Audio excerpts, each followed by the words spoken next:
art of punches when you could throw two punches that sound like one. You could throw punches, you can hear them. They were two, but they sound like fucking one punch. They don't understand. Anybody that hears this understand art of fighting. They know what I'm saying. He threw two punches that sound like one.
Now those days are gone, it's empty, I'm nothing. I'm working on being the art of humbleness. Can you be with me? That's the reason why I'm crying, because I'm not that person no more.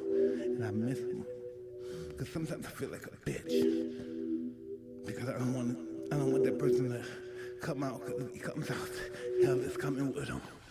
And it's not funny at all. Welcome back to the channel. It's your boy Fade. You already know what it is.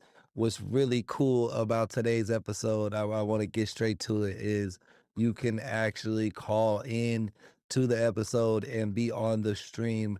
Link is in the chat. If you copy that that StreamYard link that I posted in the chat, then you will be able, let me actually pin that.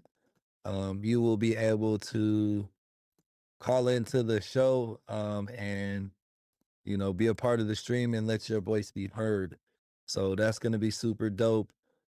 What's really cool is I figured out a way to use it in the background to where we don't have to actually stream the broadcast through StreamYard, but we can all use StreamYard to communicate on stream in a very easy way. So if you have any opinions on today's case, definitely use the pinned comment so that you can be a part of the show, man.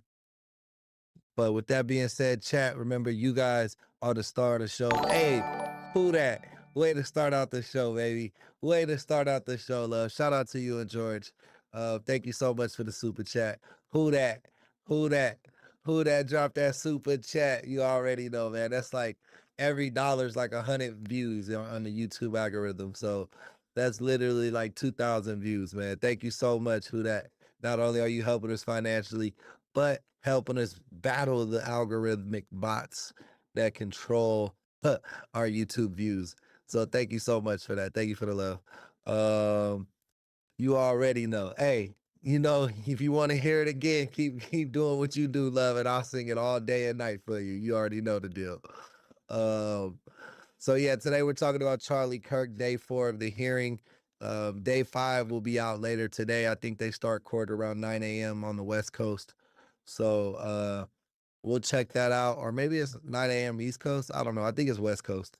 But we're going to check out yesterday's recap and talk about that. looks like they actually got some testimony from the lover slash boyfriend of Tyler Robinson.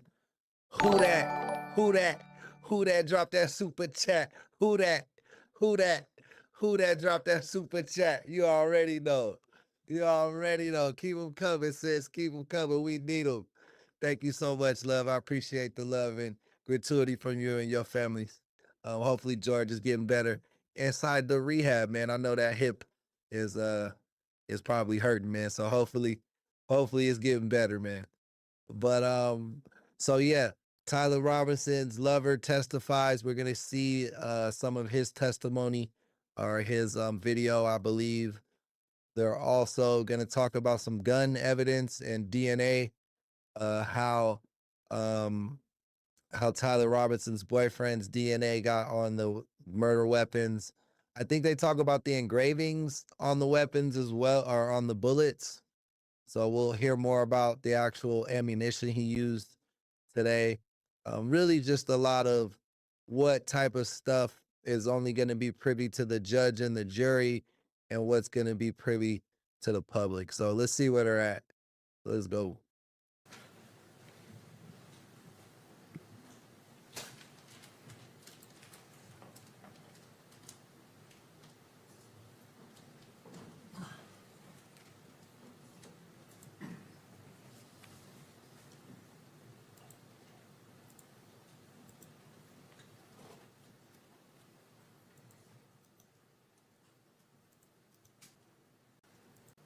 Patience, court is now in session.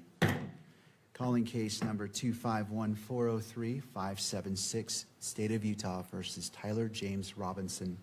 Counsel, please enter your appearances. Chad Grunander, Ryan McBride, Lauren Hunt, David Sturgill, Chris Ballard. For the state, County Attorney Jeff Gray also present. Good morning.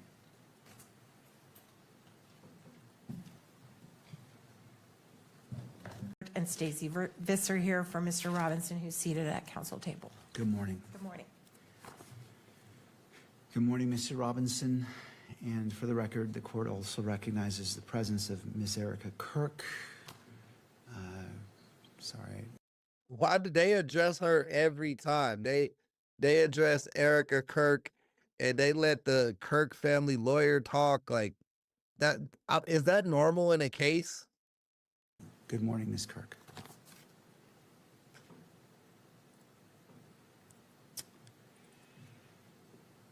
All right, as you've probably come to expect, I do need to read the following as it relates to today's preliminary hearing. The court is mindful of the safety and well-being of all parties, counsel, witnesses, court staff, and members of the public who may be present. The court is also mindful of its duty to protect and uphold the constitutional rights of both Mr. Robinson and Ms. Kirk. To serve those important interests, the court reminds all persons who will be in attendance that portable electronic devices will not be permitted in the courtroom or on the fourth floor. And this prohibition does not. Yeah, Tyler was gay. Who that? At first, it was weird. The only thing that was weird to me, it's not weird that he was gay, but the only thing that was weird to me about his relationship was in the news. I remember when right after he turned himself in, they were like, yeah, his transgender partner. But then I saw some of the footage of his testimony. He just looked like a regular gay dude. Like, I don't know why they kept calling him like transgender or something like that. So I mean, I don't understand all the terminology and stuff. I respect everybody's wishes and, you know, to each their own. But it just was weird that they kept saying that he was that, and then he just showed up as like a regular guy at court, like just some gay guy, you know? Does not apply to legal counsel and support staff for the defense or the state or the media in this manner, or the equipment permitted under any electronic controlling electronic media coverage order, and includes the counsel for victim representative Ms. Kirk. I do ask the parties, the attorneys, if you will join me in turning off your ringer to ensure that we do not have any interruptions. So I am turning off my ringer, and I invite you to do the same. Every person who is in attendance today and every day will be afforded the dignity and respect due to them, and pursuant to the standing decorum order by the court, all spectators shall be quiet, civil, and orderly. Spectators shall not engage in any distracting, disruptive, provocative, disrespectful, uncivil, or threatening behavior of any kind. Spectators shall not make any audible comments of any kind, shall not shake or nod their heads, shall not otherwise make any gestures during the hearing. Spectators shall not wear or display dressing case and be prepared for this morning's proceedings. I also recognize that I need to be prepared for everything that's before me, and I took the time this morning to review what was filed since we adjourned yesterday until we came back on record. One of the motions filed last night was filed by Ms. Erica Kirk's attorney, and I wish to address that. I know you know who that. You saw that happen to people firsthand as a guard. What was that like? Did you see anybody like? Did you ever see like an inmate's whole just demeanor change? Like they came in one way and then one day they were a different way type thing, you know? And I realize that the parties may not have had a chance for defense or prosecution had a chance to respond to that. And before I address that, I wish to turn the time to you if you need the benefit of the record as it relates to what was filed by the attorney for victim representative Erica Kirk to the state.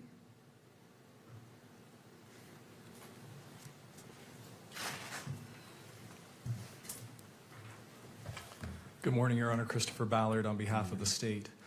We have reviewed that filing, and we believe that it fully accords with our position in our filing this morning that publishing exhibits to the courtroom is entirely appropriate and indeed honors the victim representative's right to be present in at this hearing.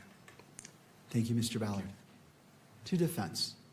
So basically both sides are just filing shit. So even after court yesterday, both sides were filing motions to grant access to the public to all the files, and then the other side was to redact stuff, to keep stuff redacted until the actual trial.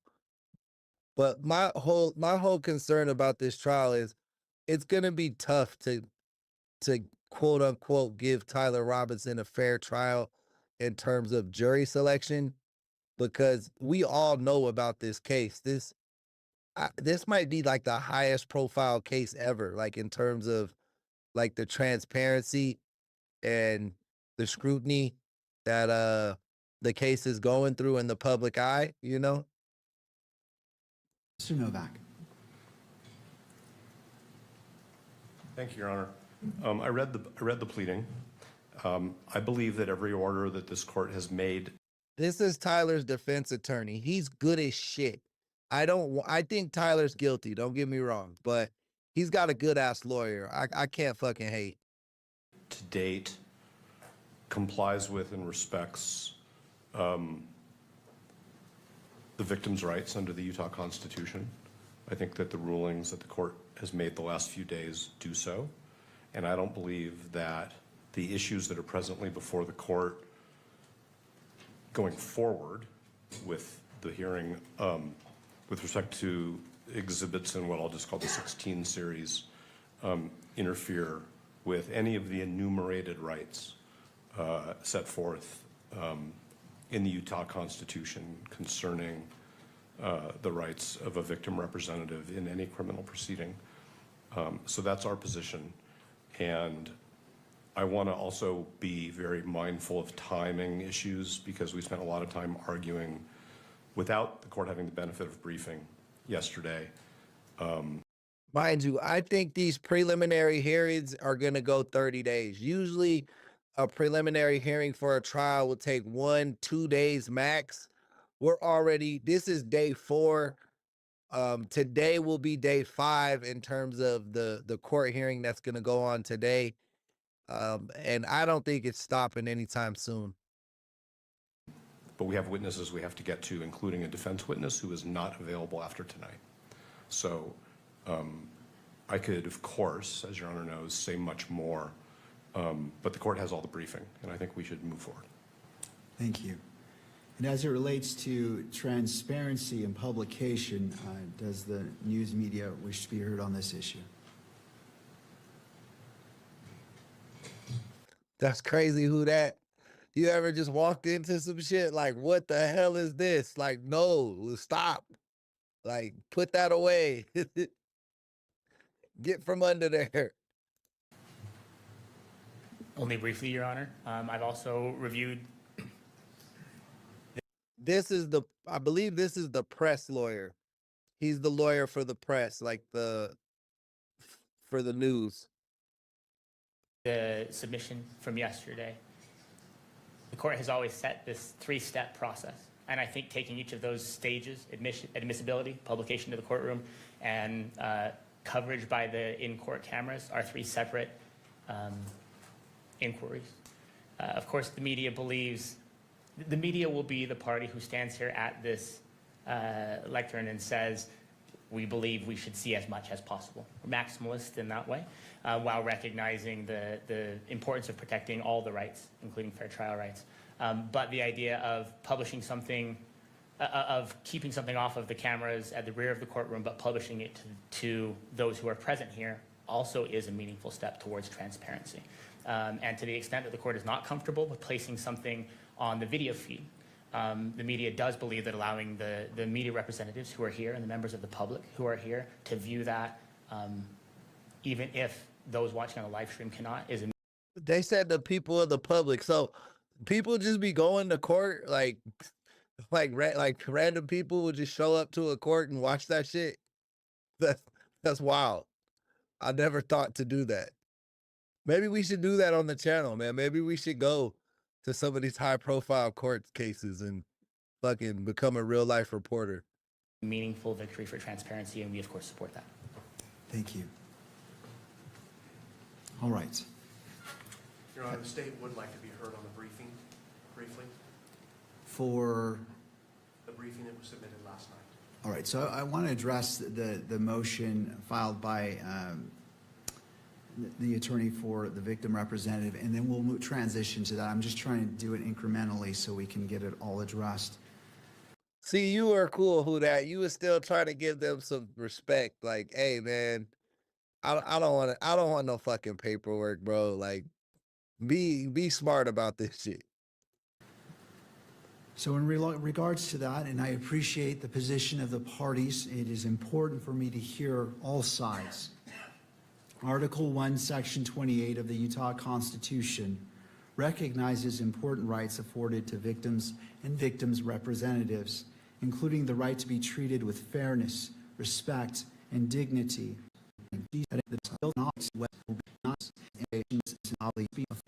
Or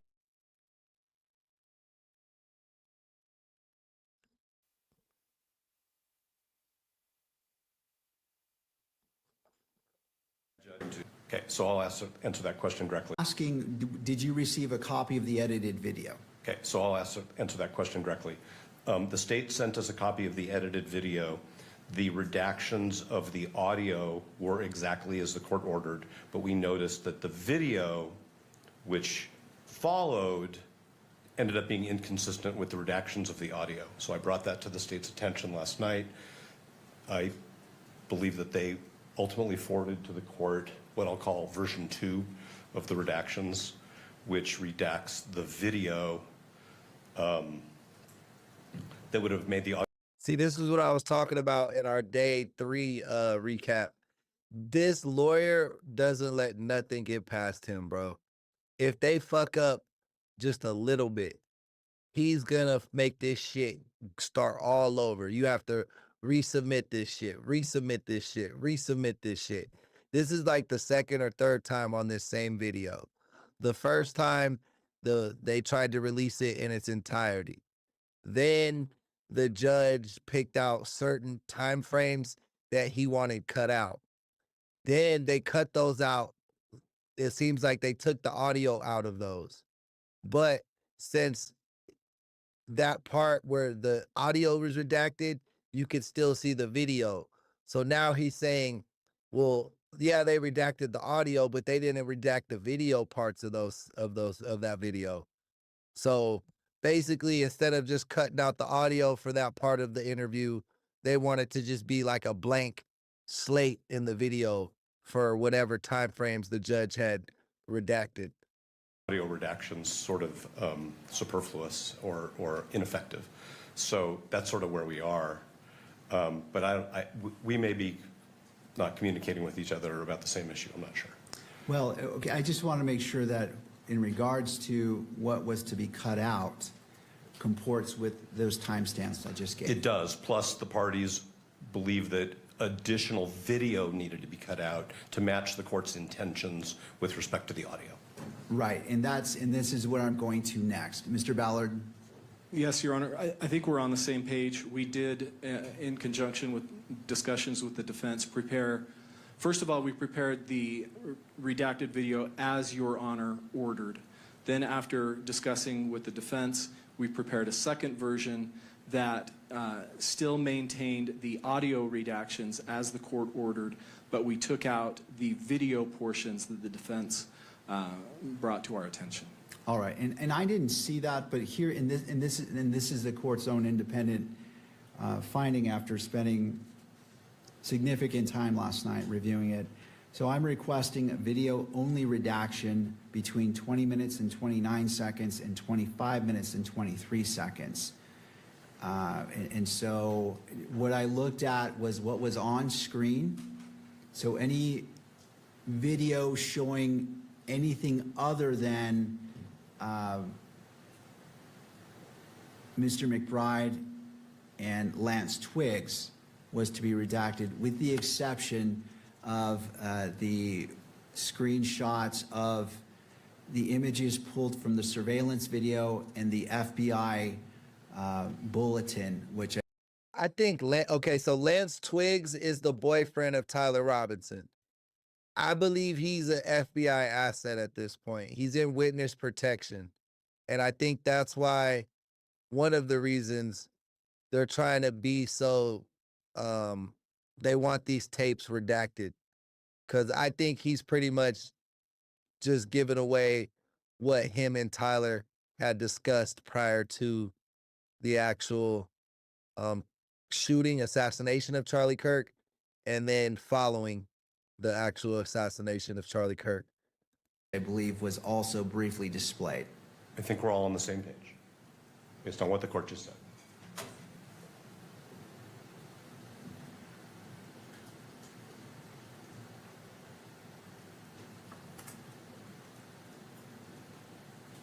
Bro, this judge looks stressed. He want this shit to be over with. Like, Your Honor, I think we have just a 1 second difference. Our timestamp is 25:22 of the additional edited version, but I think it still omits the video portion that we're discussing. All right, well, it's a good day when we are literally on the same page. I'm glad that within 1 second we are all in agreement. that's what I'm bro, they're not in agreement. They're bitching about that 1 second. The judge is saying, I'm glad we're only 1 second off, but that's what I was saying earlier. The defense won't let them be 1 second off. If they give them an inch, the defense is taking a foot. This is a good lawyer. He's going to be tough to beat. About this, so that the court, and it sounds like you're one step ahead of the court. I was going to say that if you had it, you simply turn off the monitor for that section. But if you've already made that change, then all the better.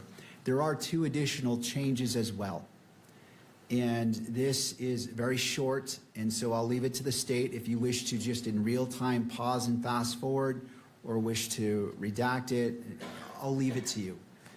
So the additional requested audio and visual redaction, so this is not to be played whatsoever, is 27 minutes, 18 seconds to 27 minutes and 25 seconds. And the second is 28 minutes and 11 seconds to 28 minutes and 18 seconds.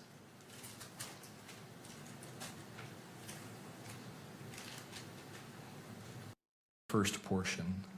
So going back to page 10, I don't see "was he" at the bottom. Where are you? How many lines from the bottom up are you referring to? You may. Of the third to last page. Bailiff, as soon as we're done, if it's ahead of that time. All right. So ladies and gentlemen, I apologize. I thought we were ready to proceed. I want to be respectful of all time, everyone's time, but all at the same time, keep this hearing moving forward. So court is in a brief recess.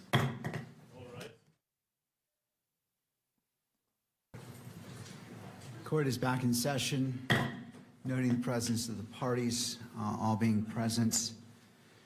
And where we left off is we were the state was looking to confer with defense to ensure that state's exhibits 16, 16.1, 16.2, and 16.3 were shared. Ms. Hunt. We have reviewed Exhibit 16 with defense, and it comports with the court's order. At this point, we would like to put Agent Davis back on the stand and continue with displaying that, publishing that. All right, Agent Davis, if you'd like to come forward. I remind you, you're still under oath. If you'd like to have a seat. There should be a water bottle to your left, and after you're situated, if you wouldn't mind adjusting that microphone and bringing it close to you so the record can pick up your testimony. Ms. Hunt, your witness. And just for the record and the court's benefit, we have made the edits that the court has ordered. We have shown. Bro, that's why these fucking court hearings are taking so long. I fast forwarded an hour in before we got to the first witness of the hearing. The whole first hour was them talking about and confirming and agreeing upon what needed to be redacted in these videos and what could be showed to the public. Them to defense. Pursuant to the timestamps that the court ordered, we wanted those to be reflected very clearly. So there are sometimes large gaps of just black, empty, silent space. When there are large gaps, we will fast forward. Some of those are short enough that we'll just let it play, if the court is okay with that, with proceeding that way. Thank you. I appreciate giving a heads up so all parties know what's going Oh shit, are they about to show us this tape? on. Thank you, Ms. Hunt. So at this time, we would move to publish on the monitors State's Exhibit 16. All right, and to the media, there is a monitor for your benefit right there next to you. For the camera, there is one for that direction as well as for the gallery. This is the boyfriend, Lance Twigs.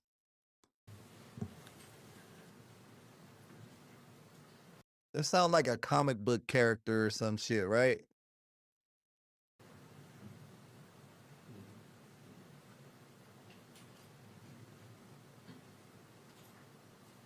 This meeting is to use your statement here instead of your testimony at a preliminary hearing. Understand that? Mm-hmm. Okay, so in order to do that, I need to place you under oath and also give you an admonition about false statements, okay? First, you do solemnly swear or affirm that the evidence you shall give in this issue shall be the truth, the whole truth, and nothing but the truth, so help you God? Yes. I also need to notify you that you are notified that statements you are about to make may be presented to a magistrate or a judge in lieu of your sworn testimony at a preliminary examination. Any false statement you make and that you do not believe to be true may subject you to criminal punishment as a Class A. Yeah, this is the person they kept saying was trans on the news. But that's what I was saying. He just looked like a regular guy. Like, I mean, he might be gay, but I mean, obviously he's gay, but because we know his story. But from looking at him, you couldn't like label him in any way or another, you know? So I just thought it was crazy, like wild how they like emphasize that shit on the news.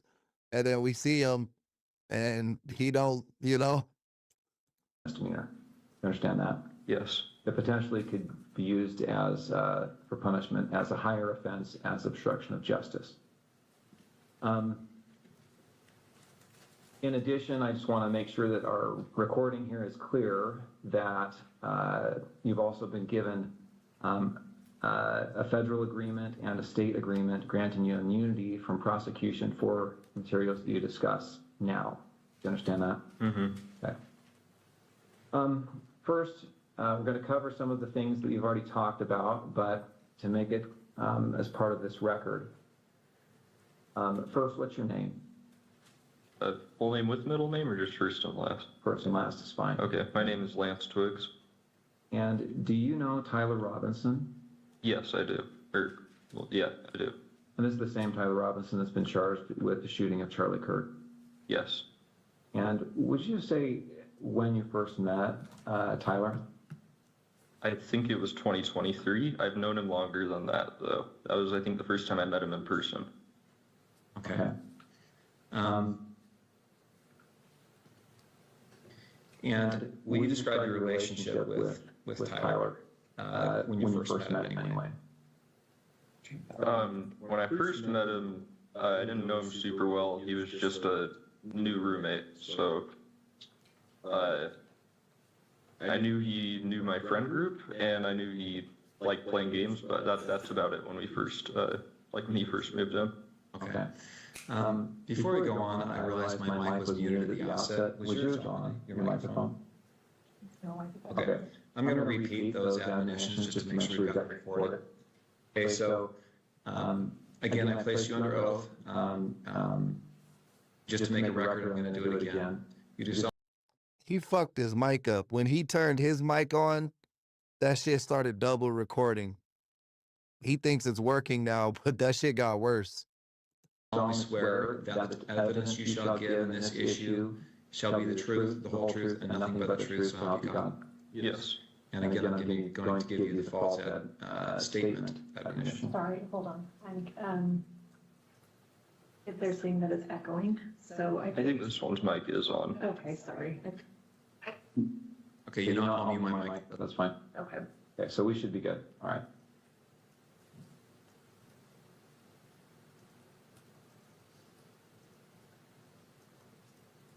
Is that mic on?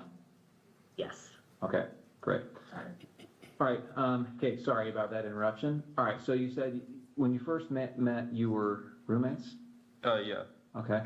And then at some point, your relationship progressed to something more than just roommates, is that right? Mm-hmm. When was that? I think we started dating 2 or 3 months after he moved in. Okay. And where did you live at that time?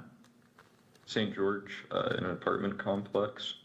And is that apartment the same place you lived when on September? I've been to St. George before, bro. It's a nice little town. It's cool. My son saw some doctors up there.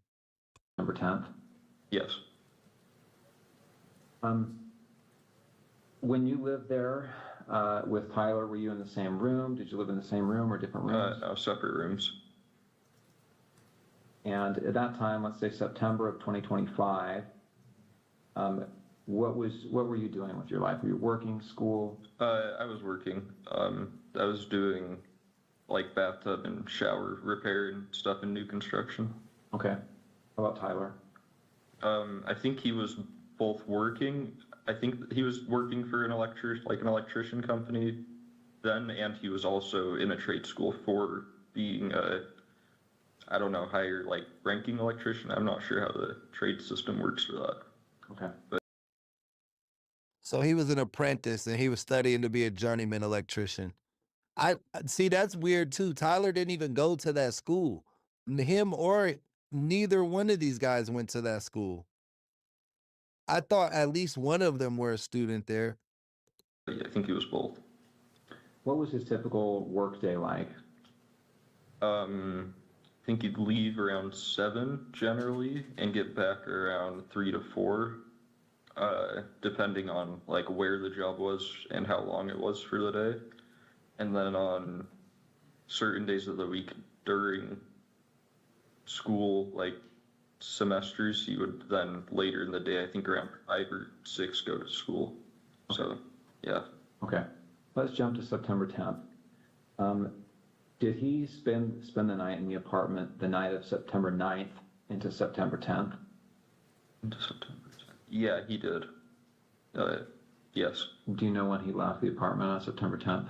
I don't know an exact time. I just know he left early. I heard him leaving, and he just said he had a long drive to work that day, so he was leaving early. Okay, so early. Any guess as to what when that was?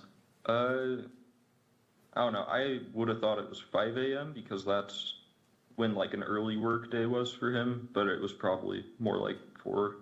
Okay. I'm gonna have him spit out his gum just to make sure that I can do that. you're on the tissue right in front of your laptop. Oh, here you go. Thank you.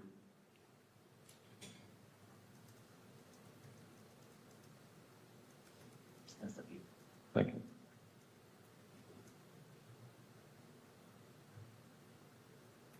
All right, so what time did you get up on September 10th? Probably like 12 to 1 p.m. You didn't have to work that day? No. And did you hear from Tyler? Did he call or text you before then? No, he sent that message in the group chat I mentioned, but he didn't message me directly at all that day. Okay. When did you first hear from him on September 10th? It was at 11 o'clock with that like automated message. Okay, 11 p.m. Yeah.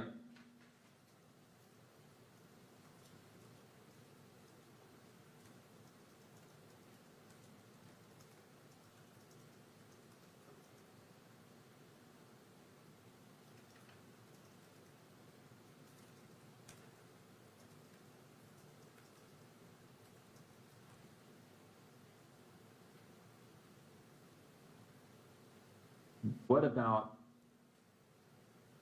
this? He asks you here, remember how I was engraving bullets? Was he engraving bullets before this? Yeah, I don't remember exactly when, but he had said he was planning to go hunting with his family. And he asked me for if we had a Dremel because he said he wanted to engrave messages on bullets. And I just told him where our Dremel was and told him to make sure he doesn't set off a bullet on accident in the house. But I didn't really think about it until then. How long before September 10th was this that he asked about the Dremel? I don't remember because he'd been talking about the hunting/camping trip for a couple months, but I don't remember. For whatever reason, the video on this part of the tape is redacted, so it's just a blank screen. Remember when he was specifically asking to engrave the bullets. So are we talking like a year before? Oh no, not that long. It would have been I'd say at most a month before this was when he was asking. Okay.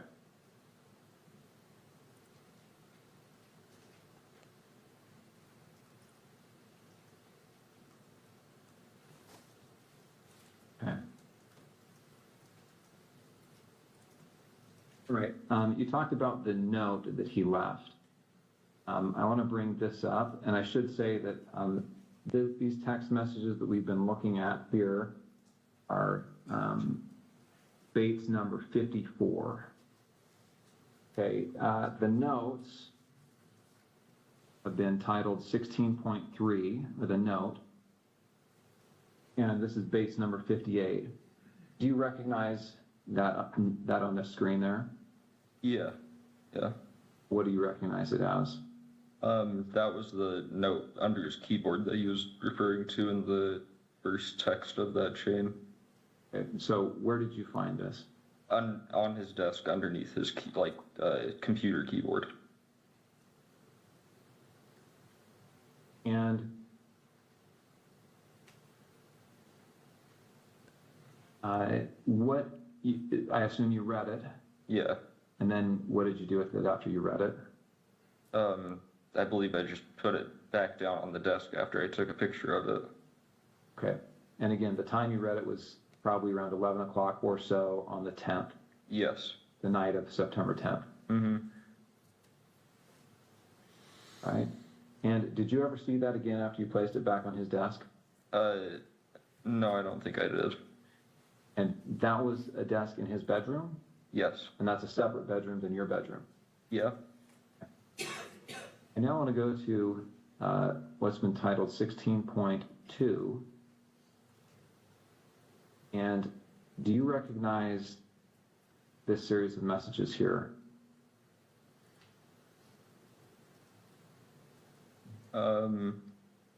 Yeah, that was the server. I just don't get what's the point of them redacting the video portion of this. Like, what was the meaning? But like, why? That's why I said they're just throwing shit at the wall and seeing what sticks. Yeah, Shipley, this is Tyler Robinson's partner. Like his friend that I was mentioning. Okay, and this is your phone again? Yeah. And I'm assuming you recognize it because the big crack up at the top. Mm-hmm. And so this is a server. Is this Discord? Yeah, this is Discord. And who are members of this server? I don't want names, just generally. Who are these people? This is his friend group. They played D&D together every week. Okay. And I just want to scroll through this to make sure that you get a chance to take a look at it. Ready to go to the next page? Mm-hmm. Or yes.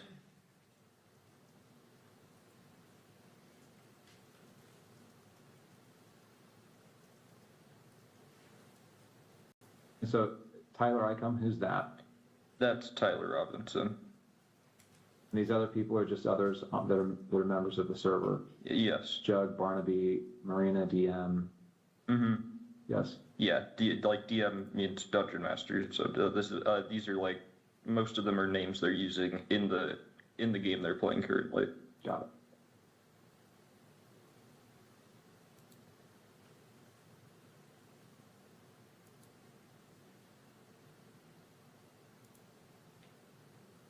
Yeah, it looks like the last text from Tyler looks like it's 8 p.m.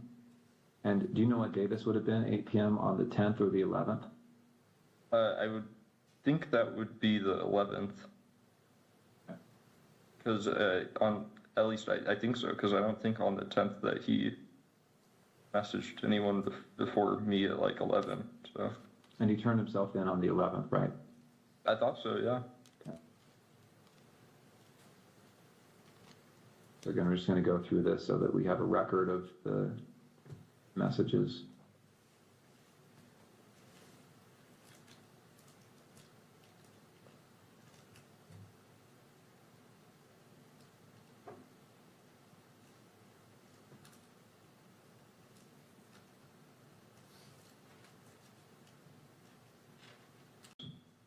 Looks like the last day on this is September 12th. Screen? Yes.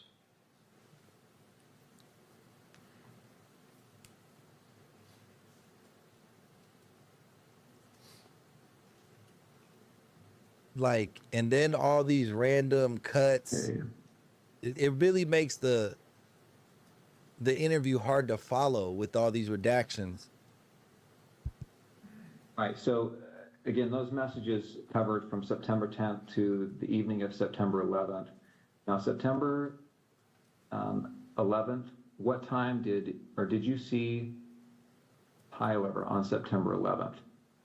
Yes. When did you first see him on September 11th? So this is the day after the shooting? Yeah, I saw him when I woke up. Like I said, he was up and around doing a lot of stuff around the house. And then I think I saw him after that message where I said I'll come home and say I'm doing laundry, because I didn't want him going to my parents' house right then when he said there was probably cops outside. So I went back home, and it was just him there, and I said bye to him, and then he drove off. So I just went back to my parents' house.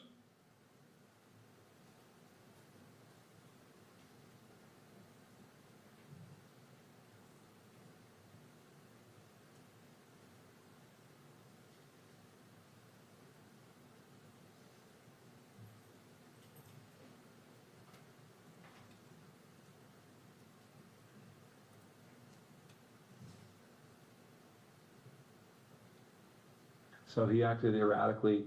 Was he pacing? Was he just sitting down, relaxing? No, he was walking around a lot. Right, and that's within the home? Mm-hmm. And did he talk about what he had done? Didn't go into detail. I just asked him in person if what he said was true the night before, and he said it was. He started crying a little bit and said he wishes he hadn't done it. And then kept going around and just doing stuff, I think, to keep himself busy or distracted or something. Okay. Did he talk about what he was going to do next? And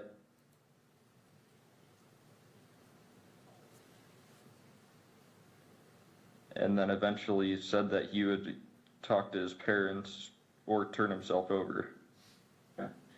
And when you left, was that how you left, understanding that he was going to turn himself in or go to his parents' house? Yeah, and I didn't really want to be at our apartment while any of that was happening, regardless of what went down.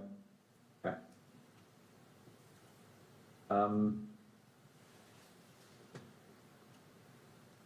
Okay, before he came home, had you seen the press releases, any of the media on this? I'd seen one Instagram link a friend of mine had sent in our group chat, Okay. but I hadn't really looked into it at all. And had you seen the images that were released of the suspect? I did the next day. I don't think I saw any on the 10th. I'm going to show you a couple of those images.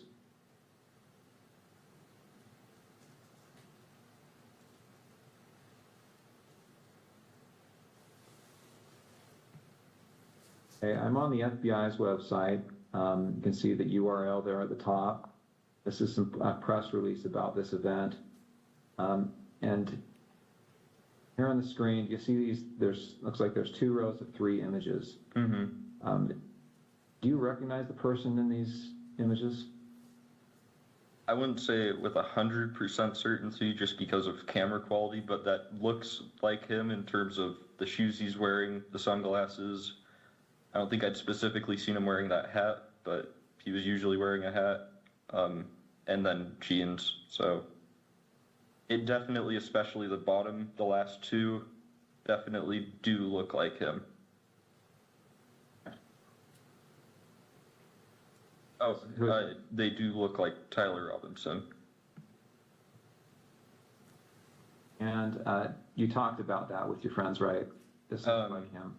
Yeah, his friends. Yeah, I don't know if I don't remember if I talked about it with any of my friends. And then since I didn't have my phone after that for a while, and I still am not using social media, I don't know on my friends' end.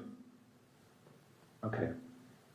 All right, I want to back up a little bit now. We've talked about September 10th, but let me get a little bit of context here.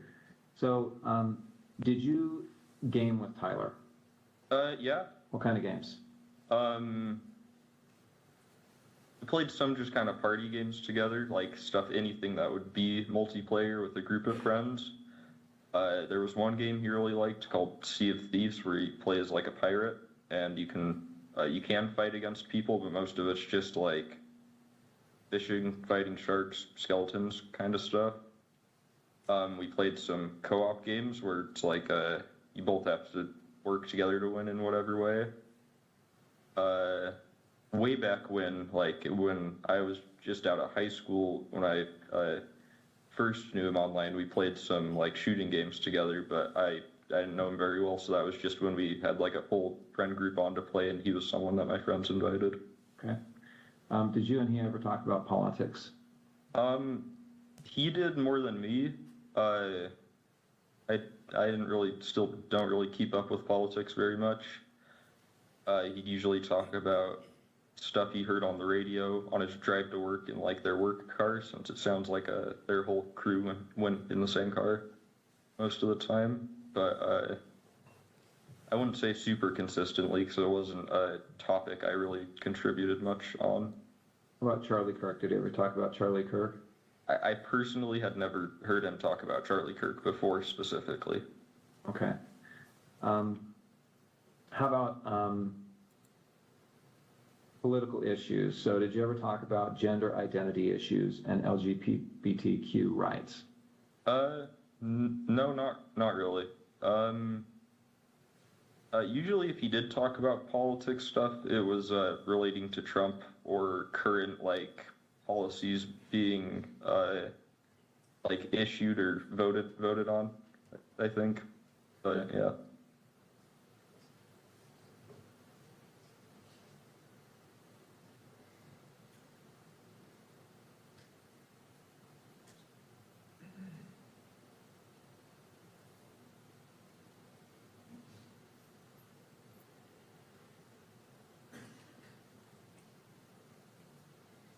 Okay, so before that you have been?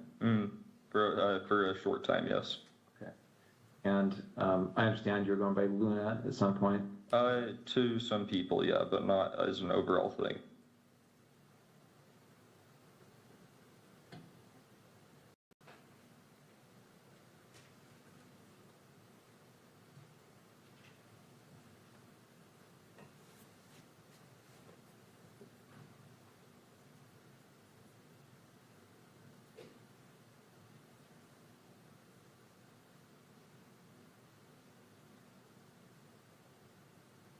Okay.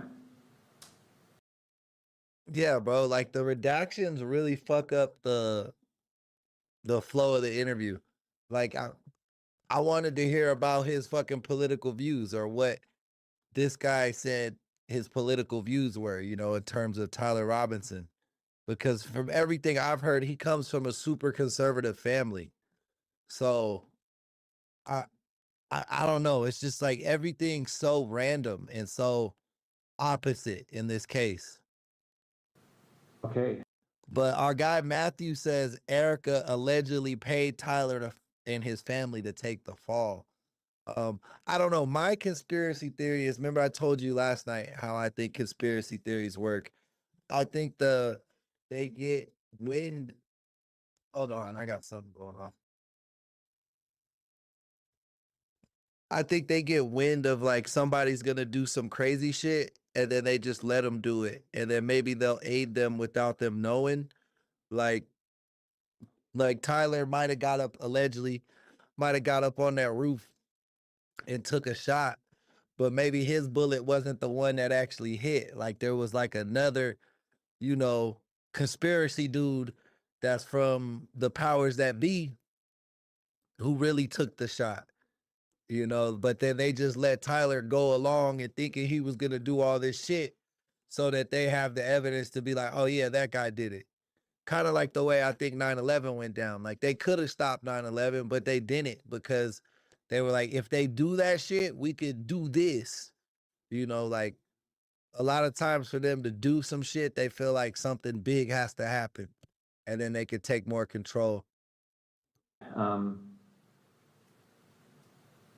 I think that's all the questions I have for this portion.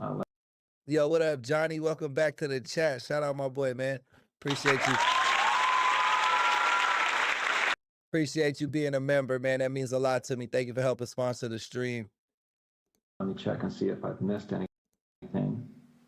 Right, like even JFK, right? Like let's say the dude who we thought, I forget his name, the dude who they said took the shot, that like the CIA had probably already picked up intelligence that like, yo, this dude's finna try to kill JFK. We want to kill JFK too, allegedly. So they just put their sniper out there when they know the crazy guys out there, and then the trained one hits the shot, and they just blame the guy who was gonna do it anyway. Like, you know what I mean?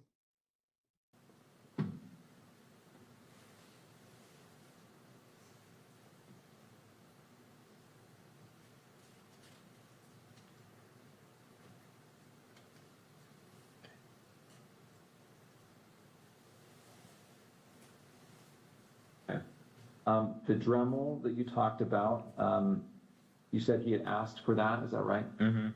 And had he told you it was to inscribe bullets? Yeah. And so did you have a Dremel then?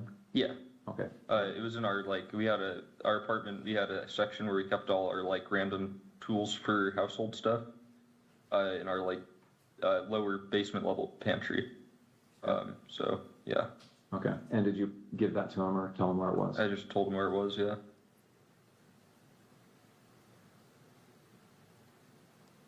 And it gave the ability of the government to spy on the people. You know what I mean? Like, it took a lot of our rights away after 9/11. Okay, I'm going to go ahead and end the recording for the 11:02 purposes.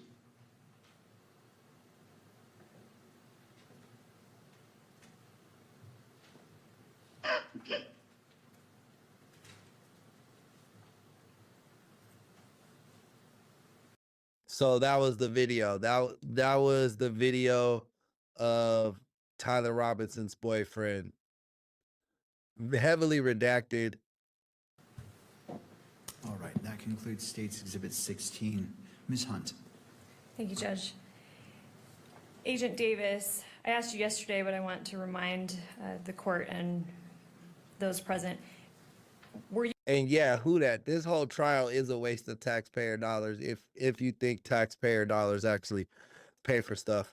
But with that being said, yeah, this shit's a whole waste of time, bro. Everybody's just gonna make money off this trial, for real, for real. That's all it is a money grab. Because from the evidence we have and the confessions that he might have already given us, like, why wouldn't he just be pleading no contest or trying to make a deal at this point? Were you physically present at the interview we just watched in State's Exhibit 16? Yes, I was there. And aside from the court-ordered redactions, did it appear to you to be fair and accurate about what you remember that interview that day? Yes, yes, I do. During that interview, did Mr. Twigs, was he shown or referenced certain items of evidence? Yes, he was. What types of items of evidence was he shown? It was the text message. Chat, if you guys want to be a part of the stream, if you guys want to be on stream and you have something you want to say about this trial or the Charlie Kirk assassination in general, click the link in the pinned message in the chat and you'll be brought straight to the podcast. Just let me know if you click that so I know to check, so I can bring you on screen. Messages between himself and Tyler Robinson, a Discord chat messages, and a handwritten note. And then we also saw in the video, he was also shown the FBI press release photos of the potential suspect. That's correct, yes. Have you reviewed all of those items as part of the investigation? Yes, I have. You're familiar with them? Yes. All right, I want to put just on the witness's screen what's been marked for identification as State's Exhibit 16.1. And for the record, this includes the edit that the one edit that the court has previously ordered. Thank you. Let me know when you see that on your screen.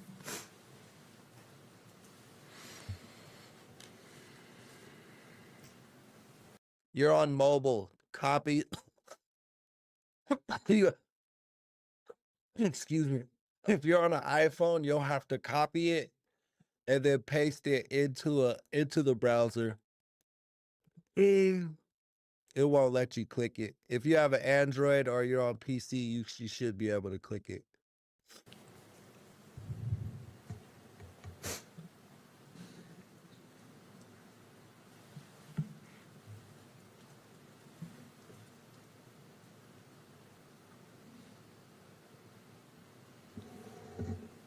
I see it. I see it now. Do you recognize this? Yes, I do. What is it?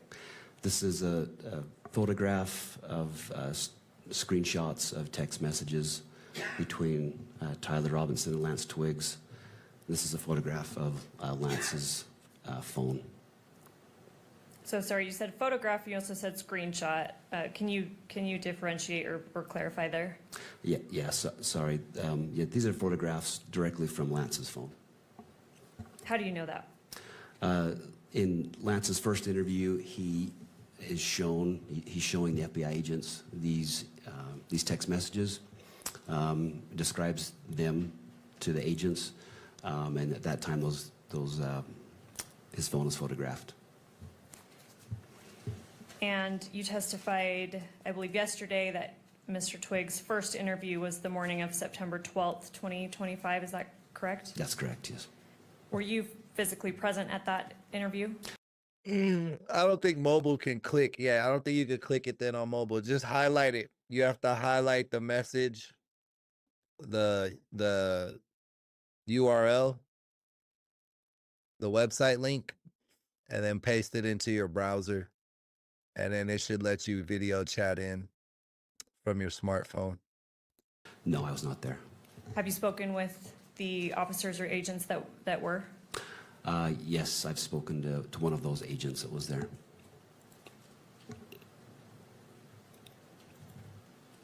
And you stated that that first September 12th interview of Mr. Twigs was recorded? Yes, audio, video recorded. Have you reviewed that recording? Yes, I have.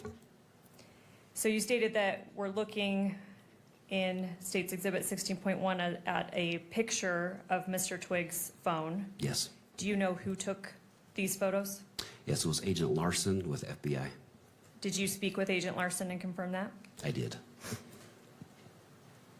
And you kind of made reference to this already, but how did Mr. Twigs initially show law enforcement the relevant text messages? Yeah, during that first interview on September 12th, he physically, he shows them the phone and then allows them to photograph the phone. And does he identify it as his phone in that interview? Yes, he does. Does he refer to any particular features of the phone that allows him to make that identification? I believe the second interview he refers to the large crack in the upper left screen. That so he identifies that from his second interview that was given on April 20th. And according to your review of the recording of his first interview and in speaking with the agents that were there, did he have his personal phone with him at the time of the September 12th interview? Yes, he did. And was this same text thread that we're seeing in State's Exhibit 16.1 shown to him during his second interview sorry, let me get the date right, April 20th, 2026 at the Utah County Attorney's Office that we just observed part of in State's Exhibit 16? Yes, it was shown to him. Was he asked how Tyler Robinson is saved in his phone, like as a contact? Yeah, just as Tyler. Without saying. Then yeah, you probably gotta go in through the browser, bro. Like you gotta go into the chat through the browser. I think the YouTube app don't let you highlight no more. It, obviously, did he identify Tyler Robinson's phone number? Yes, he did. Did you check the number that Mr. Twigs gave as Tyler Robinson's phone number against law enforcement records? Yes, I did. And do they match? Yes, they match. Is State's Exhibit 16.1 a fair and accurate representation of the text thread between, or the relevant text thread between Mr. Twigs and Mr. Robinson? Yes, it is. As part of the investigation, was a Cellbrite extraction performed on Mr. Twigs' phone? Yes, it was. Did you personally review that extraction? Yes, I have. And according to that extraction, did Mr. Robinson and Mr. Twigs exchange text messages on September? I just put it at the bottom of the description of this live stream too. If you go to the description, I don't know if it'll let you highlight it there. 10th through 11th, 2025? Yes, they did. What time was that first text sent according to the Cellbrite extraction? The first text was September 10th at 11 p.m. All right, Judge, I would move to admit State's Exhibit 16.1, and then pursuant to court order, I would move to publish it to the monitors. Mr. Novak. We have no further objections beyond those that the court, of course, is very familiar with at this point in time. All right, I'll note the standing objections made by defense. Those objections are overruled. This 16.1 is admitted into evidence and may be published to the gallery as well as electronically distributed through the... Yeah. Got you. No, you just got to go into the description now. If you click the three dots then go to description, go towards the bottom. You'll see the StreamYard link. It should work. But thank you, because this is the first time we've done this.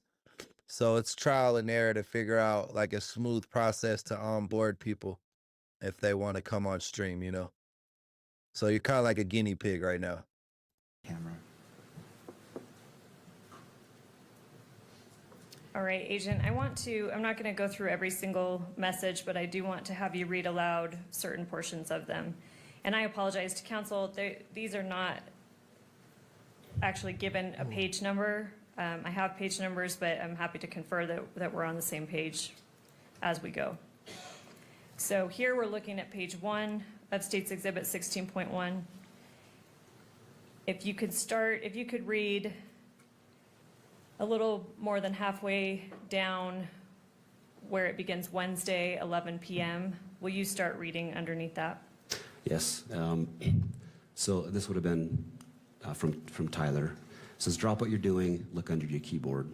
And I apologize, let me stop you there. How do you know that that message would have been from Tyler Robinson? That's just, so any of the messages in gray would be from Tyler, and messages in blue would be from Lance. It's just the way the iPhone distinguishes the messages. And also Lance in his interview also acknowledges that, who was saying what. And up at the top, who do we see that? Drop what you're doing. Look under your keyboard. What? You're joking, right? Fuck, I tried to delete that. That's what it says right now. This thread is between? Tyler. All right, sorry to interrupt you. So read that again, starting from look under the keyboard. So after that, then Lance responds, he says, what? And then he says, you're joking, right? And then Tyler says, hey, what up, Karen? Welcome to the chat. fuck, I tried to delete that. If we could scroll down to page 2. And if you can continue reading along. Okay, and Tyler says, I'm still okay, my love, but I'm stuck in Orem for a little while longer yet. Shouldn't be long until I can come home, but gotta grab my rifle still. To be honest, I had hoped to keep this secret till I died of old age. I am sorry to involve you. And then Lance replies, you weren't the one who did it, right? And Tyler says, I am, I'm sorry. Lance says, I thought they caught the person. And then Tyler says, no, they grabbed some crazy old dude and interrogated someone in similar clothing. I had planned to grab my rifle from the drop point shortly after, but most of that side of town got locked down. It's quiet, almost enough to get out, but there's one vehicle lingering. If we could scroll down to page 3. Damn, bro. He pretty much admitted to it right there. Like, what is the point of this trial? Continue reading. Lance says, shout out my boys and girls from Ireland, Dublin, Ireland. why? And Tyler says, why did I do it? And Lance says, yeah. Tyler says, I had enough of his hatred. Some hate can't be negotiated out. If I'm able to grab my rifle unseen, I will have left no evidence. Going to attempt to retrieve it again. Hopefully they have moved on. I haven't seen anything in the news about them finding it. We'll update you shortly, or sorry, we'll update you by midnight. And then Lance says, all right, stay safe. How long have you been planning this? Scroll down a little bit, please, Kimberly. And Tyler replies, a bit over a week, I believe. I can get close to it, but there is a squad car parked right by it. I think they already swept that spot, but I don't want to chance it. We can scroll down to page 4 and continue reading about halfway down. I'll stop you about halfway down. It says, while they were spot, but I don't want to chance it while they were parked there. If they'd found it, I imagine there would be more commotion. Again, I'm sorry for roping you into all of this. You shouldn't have to worry about this. And Lance replies, does anyone else know? Tyler says, not to my knowledge. All right, I'll stop you there. Let's move to page 5. That's it. So this should be page 4, so just scroll down 1, please, Kimberly. And if you could... No, hold up. I want to finish that. Lance, they haven't published anything. If they have found it, we'll move in. I backed off because I thought I heard footsteps. Wait an hour, hoping this guy fucks off. My car watching reels for another hour, hoping this guy fucks off. And continue. And Lance says, "Are you okay still?" And Tyler says, "Yes, check and spot again now. Will." Sorry, now we're on page 6. Continue reading. We'll update soon. He continues, "The squad car was moved further away, enough that I should be able to move in. I backed off because I thought I heard footsteps, maybe a foot patrol, but the crickets here are so fucking loud. Gonna see if the road closer to campus is open so I can drive past and check shit out. Probably still closed off though. Getting worried, hard to know for sure, but I'm not finding my rifle. Could be in the wrong spot." Lance says, "Do you think they found it?" And Tyler says, "Dunno, they haven't published anything if they have." And then Lance says, "Why did you leave it behind?" Oh, sorry, Kimberly, if you could scroll down. Originally. Also, does it have a serial number? We could scroll to page 7. And I'll continue reading. I'll stop you on this page in a little bit. Okay. So Tyler continues, IDEK, if it had a serial number, but it wouldn't trace to me, I worry about prints. I had to leave it in a bush where I changed outfits, didn't have the ability or time to bring it with. And stop there, please. And then if we could go to the next page, page 8. And if you could start at the top. Okay, so Lance says, "Was your change of clothes there, or was that also gone? Or did you bring those with you originally? Anyway, you could replace the gun, or would he notice?" And then Tyler says, "Only thing I left was the rifle wrapped in a towel. I'll bet that canine sniffed it out. Little snitching bastard. Replace it unlikely. I don't fully know what the gun was because it was old as shit and Gramps did some modifying. There was a 4-digit serial on it. God only knows who it's registered to. Hopefully some dead guy who gave it to Grandpa." And he continues, "Remember how I was engraving bullets? The fucking messages are mostly a big meme. If I see notices bulge UWU on Fox News, I might have a stroke." And then continue. I'll stop you in a moment. He says, "All right, I'm going to have to leave it. That really fucking sucks." Let me stop you there. And then if we could go on to the next page, page 9. And do you see the first blue message we see on page 9? Can you start there? Yes. So Lance says, "Do you need it for hunting?" And Tyler says, "No, my dad wanted to use a high caliber for the rifle hunt. Judging from today, I say Gramps' gun does just fine. IDK. I think that was a 2K scope." Lance says, "Geez." And then Tyler says, "OMW home 3.5 hours. Lance says, "Drive safe." And then Tyler says, "Delete this exchange." And I'll stop you right there. And then, sorry, we're on page 9. If we can scroll to page 15.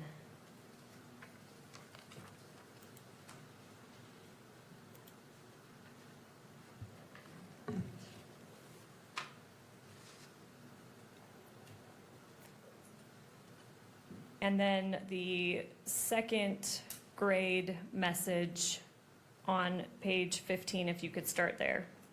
Okay. So this is Tyler. "I'm going to turn myself in willingly. One of my neighbors here is a deputy for the sheriff. We hope to keep things sort of quiet here." And then I'll stop you there. Okay. That's the friend of the family. Remember yesterday they said when Tyler turned himself in, he came with his parents and a friend of the family, and we were like, who the fuck it would be the friend of the family? It was a local police officer that knew his father. And we can remove the exhibit from the screen. Thank you, Kimberly. We mentioned a Cellbrite extraction of Mr. Twigs' phone. Do you know what time that last text was sent? Yeah, I recall it was just before 8 p.m. on September 11th. It was, I think, 7:42 p.m. is my recollection. Bro, that's crazy. I remember when I worked at Radio Shack, we used to use Cellbrite machines to fucking restore people's phones and transfer people's phones from like Android to iPhone, or you could do any phones, but any two phones. But yes, that I was wondering like whatever the fuck happened to them. They became fucking law enforcement hardware, cracking phones and shit. That's crazy. I'm sorry, September 11th? Yes. Would September 12th make sense, or you're saying September 11th? So September 11th was when he turned himself in. Okay. It was September 11th, yeah. Okay, thank you. Yeah. All right, I'm going to show just for the witness, State's Exhibit 16.2.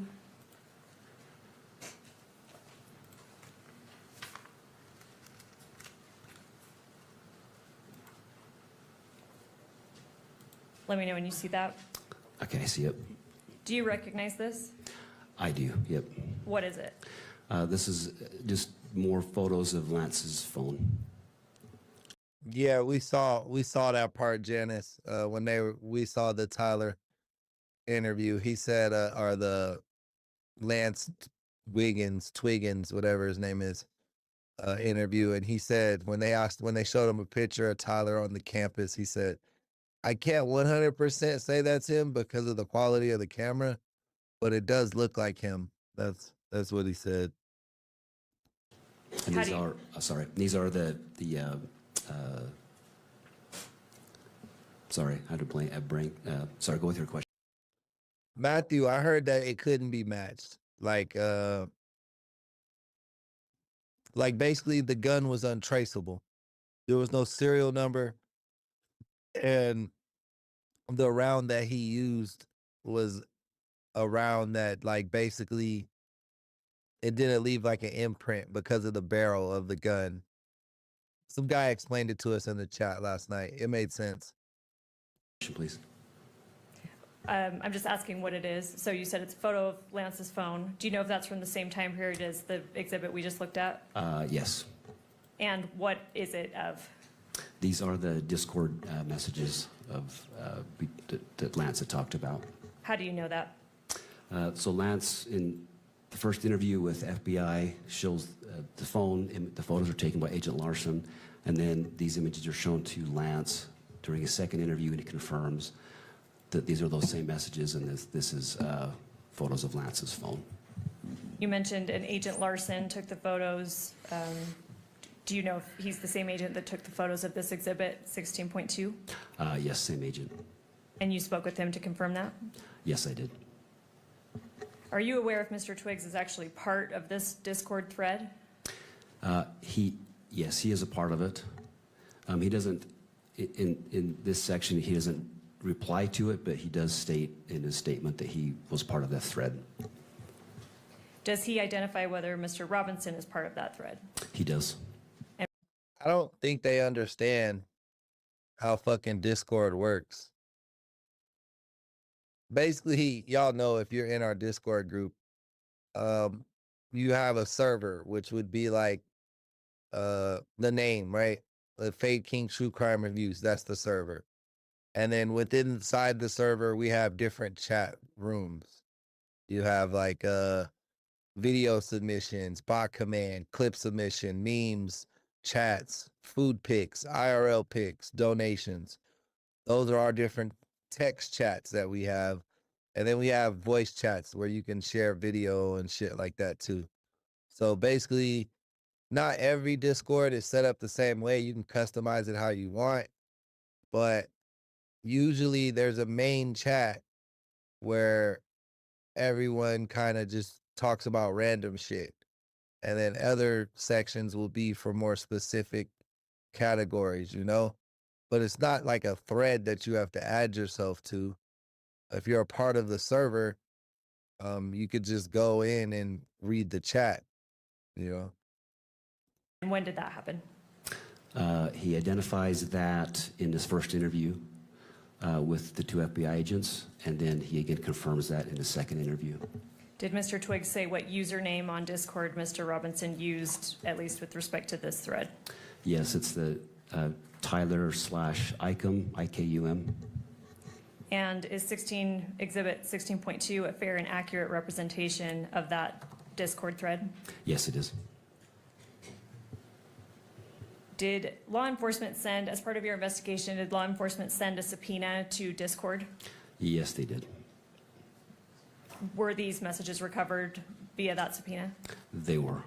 Did you review that? Yes, I did. And in State's Exhibit 16.2 that is before you, when is the first message from Tyler sent? 7:57 p.m. And it says yesterday. Do you have any knowledge of what day that would have been? Yes, this would have been September 11th.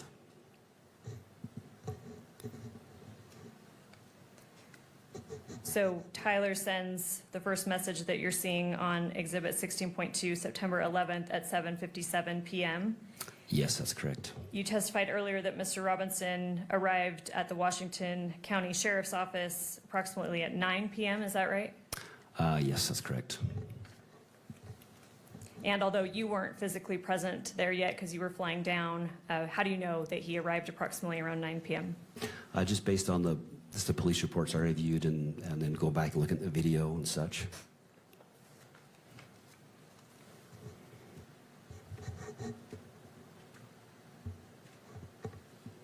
Judge, the state moves to admit State's Exhibit 16.2 and publish it pursuant to court order. Mr. Novak. Thank you, Your Honor. We've already lodged all of our objections on all 3 phases. All right. Noting the objections, standing objections by defense. State's Exhibit 16.2 is admitted into evidence and may be published only in the gallery, not for distribution on electronic media.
Physical evidence. FBI. On page 15, if you could start there. Okay. So this is Tyler. I'm going to turn myself in willingly. One of my neighbors here is a deputy for the sheriff. We hope to keep things sort of quiet here. And then I'll stop you there. Okay. And we can remove the exhibit from the screen. Thank you, Kimberly. Thread. Does he identify whether Mr. Robinson is part of that thread? He does. And when did that happen? I'm going to break down a few things. You mentioned, I just want to make sure the record's clear. You mentioned Celebrate a few times. What is Celebrate? It's a downloading software that's commonly used by law enforcement.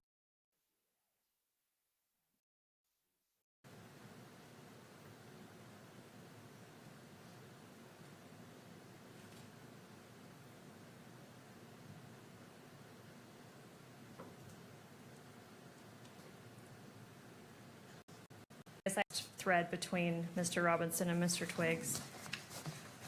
Kimberly, if you could turn to page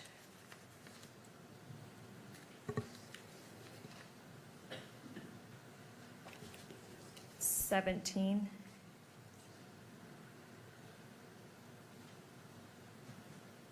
And because this has already been admitted and court correct me if I'm wrong, published not only to the gallery, but to cameras at large. I'd ask that it be displayed in that fashion again.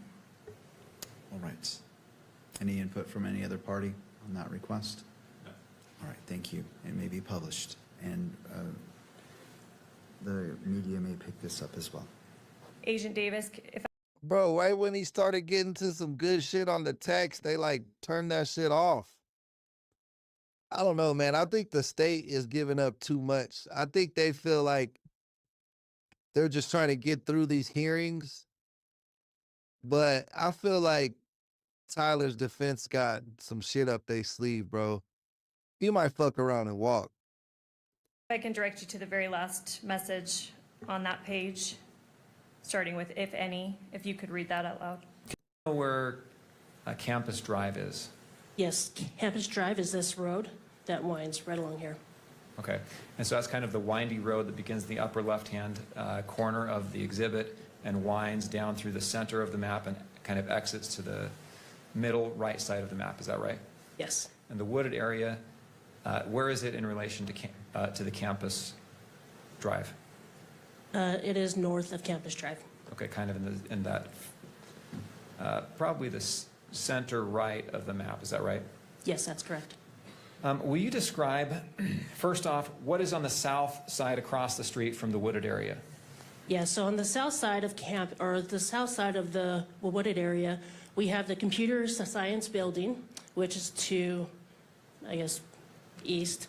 And then we have a parking structure, and we have a walkway along here in between that connects the computer science building and the Lolosi Center building. And then right onto the southwest of the parking lot area is going to be the Lolosi Center building.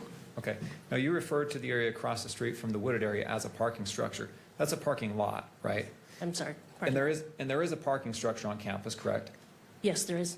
But that's different than the parking lot you just mentioned. Yes. Okay. All right. Back to the wooded area. What was found? Was anything found in the wooded area of evidentiary value? You can sit down. Thank you. You can take that.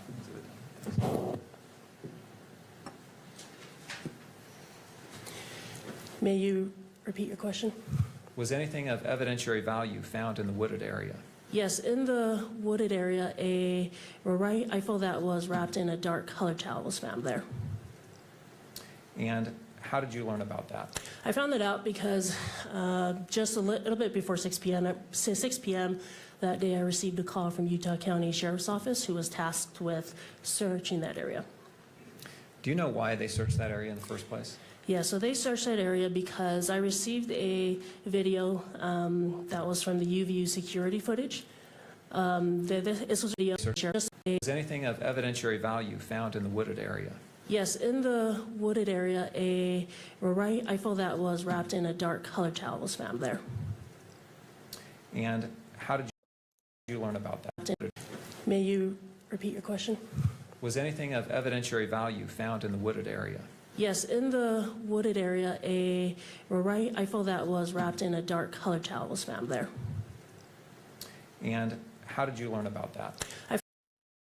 And that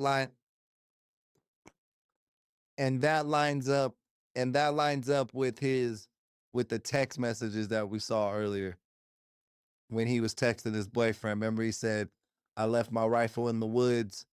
I bet you the canines found it." I found that out because just a little bit before 6 p.m. that day, I received a call from Utah County Sheriff's Office, who was tasked with searching that area. Do you know why they searched that area in the first place? Yeah, so they searched that area because I received a video that was from the UVU security footage.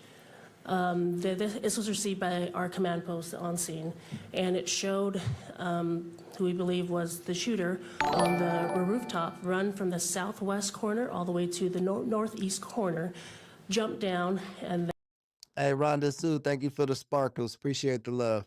then continue to the northeast side of that campus and then cross the street to Campus Drive, and then the suspect was out of camera's view after that. Okay, so he ran basically toward and into that wooded area. Yes. All right. What were you told from the sheriff's office? I was told that they found a gun, and from there I asked them to hold the scene, and that myself and FBI ERT team. Hey, boycott simping. He said his microphone exploded. That's why his shirt popped out before his head jerked back. Man, call in to the show. Link is in the description of the video, the StreamYard link, not the affiliate StreamYard, just the straight up StreamYard URL. Call into the show and tell us what you think happened, man. Tell us what you think happened. Make us pay attention. Voice your opinion, brother. Call into the show. Lead Special Agent Kamak would be en route. Okay. FBI ERT. Tell us why you believe that. What evidence do you have? Let us know, man. We interested. FBI Evidence Response Team, right? Yes. All right. Did you go to that area? Yes, I did. Did you observe the weapon? Yes. Will you describe what you saw? Yeah, what I saw was a rifle that was, or at the time before even having removed it, we found, or in the bushes, we found all you could really see was just a dark towel there. So pictures were taken of that, and then eventually the gun or the towel was removed, and then once we removed the towel from the bushes is when we uncovered that the towel was actually used to wrap the gun in. Have you reviewed State's Exhibits 10, 10.1, 10.2, and 10.3? Do you remember reviewing these? Yes. And are they accurate photographs? I think Tyler at least tried to do it. I'm not gonna take out the third-party assassination ploy. Like, I can see that conspiracy being true. You know what I mean? Like the powers that be. But there's not a doubt in my mind that Tyler was going to try to show up there and do that shit. And that's what I think, bro. Like, and I already said this like 3 times, but that's how conspiracy theories work, bro. Is that when they find out somebody crazy is about to do something crazy, they take advantage of that situation. Like, maybe they picked up from Discord or online forums that Tyler was finna go do this shit. They're like, bro, this crazy motherfucker really about to go try to do this shit. Well, shit, now we can really do this shit. Like, now we can make sure it happens. And it won't look weird because there's already a crazy person trying to do this shit, you know? Of the weapon when it was recovered and shortly thereafter? Yes. I move the admission of State's Exhibits 10, 10.1, 10.2, and 10.3. Defense? No additional objections, Your Honor. All right, and as it relates to publication, if any? Yes, I would ask that these be published at all 3 levels. All right, any input, Mr. Burt? Same objections. All right, I'll note the standing objections from defense. Those are overruled. And 10.1, 10.2, 10.3 are admitted into evidence and may be published both in the courtroom and through the use of the camera. If we can please publish number 10, thank you. You have in front of you on the screen Plaintiff's Exhibit 10. Will you describe what we're looking at here? Yes, what we are looking at here is actually the bushes where the dark colored towel and the gun were found. You can kind of see the dark colored towel towards the right-hand side of the screen in the middle, right middle. Kimberly, can you zoom into that area, please? All right, is this a better view of the towel? Yes, it is. What you mean? The towel's right there. They didn't find the towel on the roof. They didn't find the towel on the roof. They found the towel wrapped in the bush. Or they found the towel wrapped around the gun in the bush, like he said in his text message. See, a lot of the shit the conspiracy people are saying has been proved wrong, though. That's why I'm like 50-50. Like, I don't know. Like, maybe Erica was in on it. I don't know. Allegedly. Don't sue me. But I don't know, bro. Like, it seems like this dude did this shit. There's like they got video of bro. Like Candace Owens was telling everybody, bro wasn't even at the school.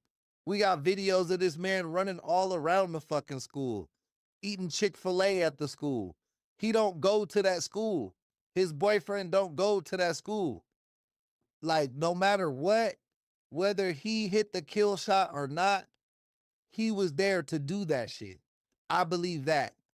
But I don't know if he was a skilled enough marksman to hit that shot or if that bullet would have did that type of damage. It might have did more damage from what I understand. So there's things on both sides. There's things on both sides that don't really make sense. If we can go to Exhibit 10.1.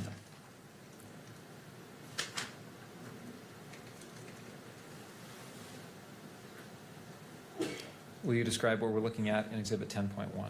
Yes, this is a mid-range shot of, again, the towel that was used, or of the towel and within the bushes. All right. When this was found and you arrived on scene, what happened with that weapon? We moved it from the bushes, or say FBI Special Agent Kamak moved it from the bushes. We then placed it on a cardboard box, took pictures of it, and then we removed the towel, packaged the towel separately, took additional pictures of the gun, and then rendered it safe on scene. Okay, I'll ask you about that more in a minute, but let's go to number 10.2.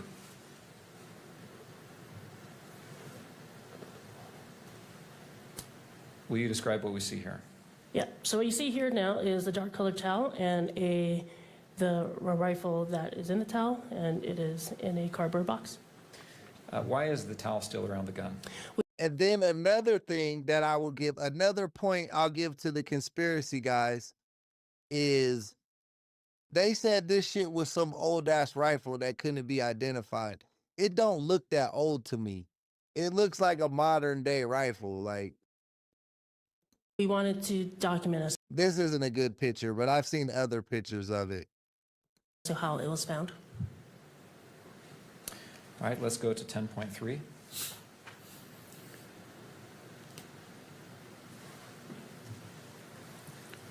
Is this the rifle? Yes, it is. You described making the rifle safe. Will you describe what that is? Yeah, so what that is that we ensure that there isn't anything in the chamber and that there's no other cartridges in the gun that would have it go off. So to do that, because it is a bolt action gun, we would have to manipulate the bolt or the lever back, and then from there see if anything was in the chamber, and then I'd say carefully remove anything that was in the chamber and below it. All right, what is the difference between a bolt action and an auto ejecting gun? Yep, a bolt action is one where the user actually has to manipulate the bolt, so they would actually have to turn, or they would actually have to pull it back. Hey, did y'all see the Erica Kirk skit that Drewski did, bro? That shit was so funny to me, bro.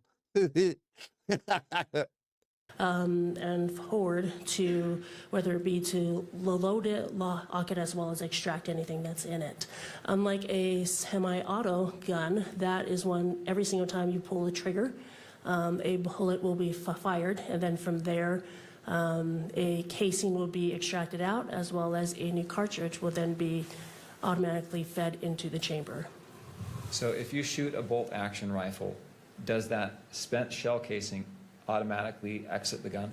No, it does not. It will stay in there until the person that is handling the gun actually removes the bolt, or actually pulls the bolt back, and then the casing will be extracted out. Were you present when this weapon was made safe? Yes, I was. Will you describe what was found when that happened? Yep, so when we rendered the gun safe, we found in it, when we removed the bolt back, we found one 30-06 cartridge case, or say a fired cartridge case, and we also found 3 unfired cartridges, all with engravings on them.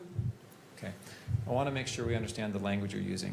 When you say cartridge case, and you say... See, that's what I'm saying, bro. There's just too much evidence. They got the engraved, they even got the Dremel he used to engrave the bullets, dog. Like, cartridge. What do you mean? Yeah. So a cartridge is basically the round itself, right? The whole round. And the round consists of the cartridge case, and then the powder, and then the bullet on top. So the cartridge case, the term is used for something that has been fired already. A cartridge is an unfired round. Okay. Cartridge is the unfired round that still has the bullet, the powder, and all that. Yes. Cartridge case is the fired, is a round that has been fired, and it's just the empty brass casing. Is that right? Yes. Okay. Was there any, so there was, I just want to make sure I understand, a fired cartridge case and 3 unfired cartridges? Yes. Was there anything distinctive about these items? All 4 of them. Those who harass widows have special reservation. Who harassed a widow? Who? And show me the scripture. Show me the scripture that says that. Had engravings on them. Did you observe those engravings? Yes, I did. Did you observe them right there on scene? Yes, I did. And what was done with, let's talk about each of those things.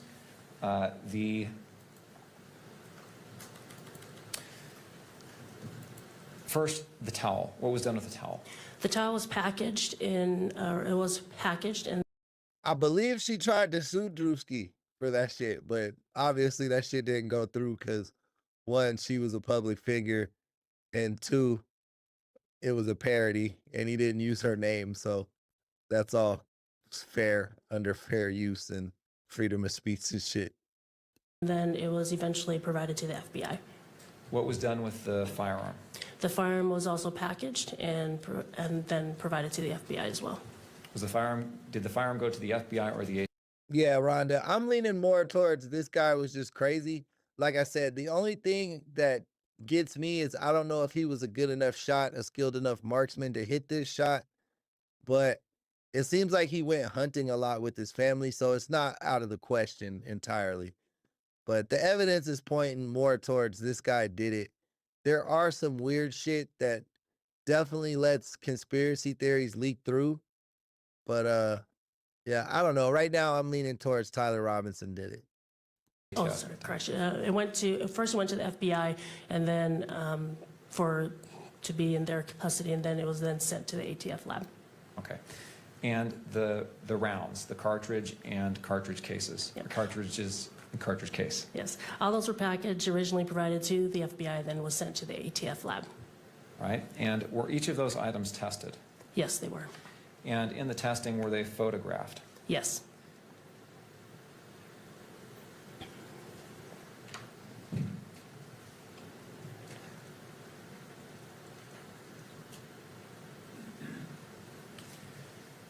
Have you reviewed the photo, and were they photographed by the ATF when they were tested? Yes, they were. Have you reviewed their photographs? Yes. And were you previously shown States Exhibits 19, 20, 21, and 22? Yes. And are those photographs that the ATF, or that you received back from the ATF, of those cartridges and the cartridge case? Yes. Did they have the same appearance and etchings that you saw when you observed them removed from the gun? Yes. And did those photographs accurately capture those etchings? Yes. I move to admit States Exhibits 19 through 22. Mr. Burt. Rhonda says her 12-year-old's a good shot, so it's not far-fetched to think that Tyler could do that shot. But do we have evidence of him being like a marksman? You know what I mean? That's what that's where I say conspiracy theories happen. Like both things can be true at the same time. Like that's what I try to explain to y'all. Like a lot of people get caught up in between liberal versus conservative. Y'all love WWE. Like basically, if you still in that term of mind state, like you still think wrestling is real. Like that, it's not real, bro. People really die in politics and shit like that, but the shit we see, man, that shit's a facade for sure.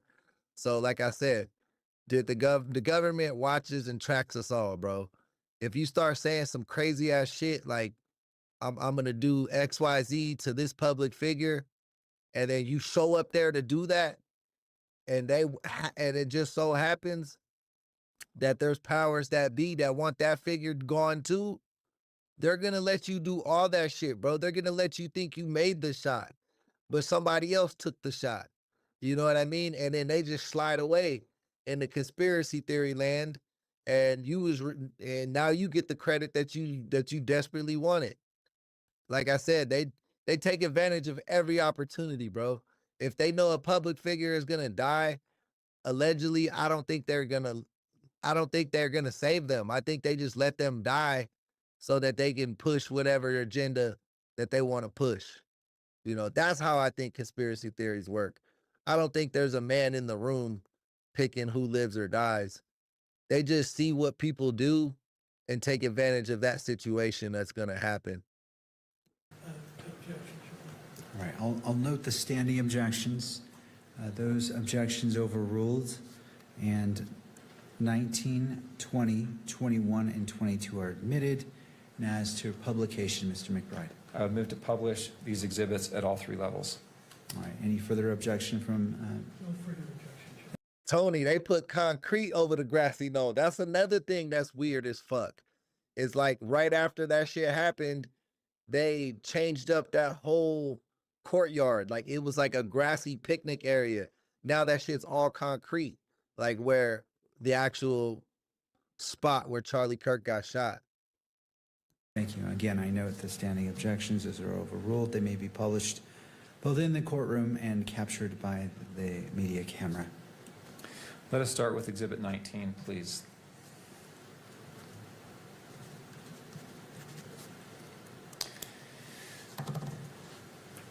What are we looking at here in Exhibit 19? This is the cartridge case that was recovered from the gun. And what position was this in the gun?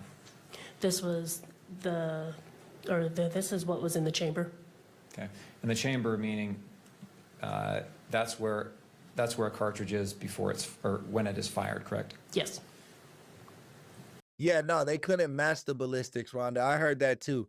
It was because of the way that the gun, basically it was an older rifle that had some type of custom barrel on it. And the way that the gun shoots, it doesn't leave an imprint. But that same system could lead to a less accurate shot, which makes it hard to believe also that he made that shot from where it was. So it's like a catch-22 there. Like it's possible, but it also like turns down the accuracy of the gun because there's no, it's I don't know. I don't know the exact science behind it. We had a guy, Justin, who's a gun nerd, who's in the community. He broke it down for us. And yeah, it basically, it's 50-50. Everything's just 50-50. Do you notice an inscription or an etching on this cartridge case? Yes, I do. Will you read what that says? Yes. Notices bulge. And if we can go down to page 2 of the exhibit, will you read what this says? OWO, what's? And to page 3? This. And question mark, correct? Yes, question mark. All right, if we go to State's Exhibit 20.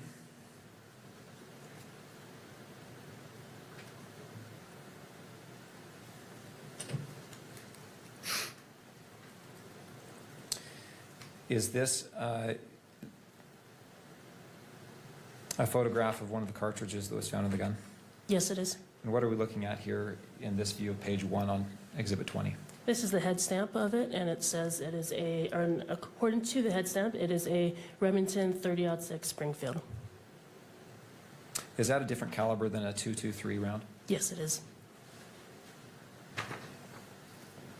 Will you look at page 2 of Exhibit 20? Can you shoot that out of the same rifle? Can you shoot this? Can this rifle shoot multiple? Why would there be a different? See, that's weird. Hold up. That's a whole different bullet. That's not saying that's the same type of bullet shot out of a different gun or something. That's a whole different caliber of bullet. Let's listen to that again. 20, 21, and 22. Yes. And are those photographs that the ATF, or that you received back from the ATF, of those cartridges and the cartridge case? Yes. Did they have the same appearance and etchings that you saw when you observed them removed from the gun? Etchings. Yeah. Mr. Burt. Additional objections. All right, I'll note the standing objections. Those objections overruled, and 19, 20, 21, and 22 are admitted. And as to publication, Mr. McBride. I would move to publish. Hey, Vic, welcome to the chat, man. Appreciate the love. Thank you for being a member, and thank you for showing up today. Matthew, what are you talking about, bro? But yeah. What is a multi-MAGA endeavor? What does that mean?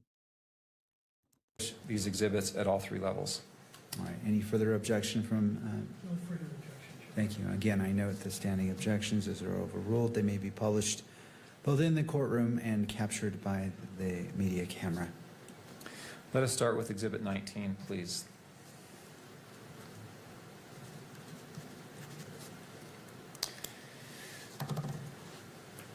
What are we looking at here in Exhibit 19? This is the cartridge case that was recovered from the gun. And what position was this in the gun? This was, yes. An etching. Correct.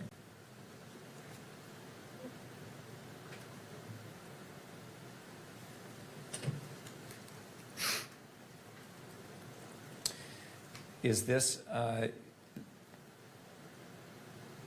photograph of one of the cartridges that was found in the gun? Yes, it is. And what are we looking at here in this view of page 1 on Exhibit 20? This is the head stamp of it, and it says it is according to the head stamp, it is a Remington 30-06 Springfield. Is that a different Ain't that a pistol? caliber than Remington head stamp is.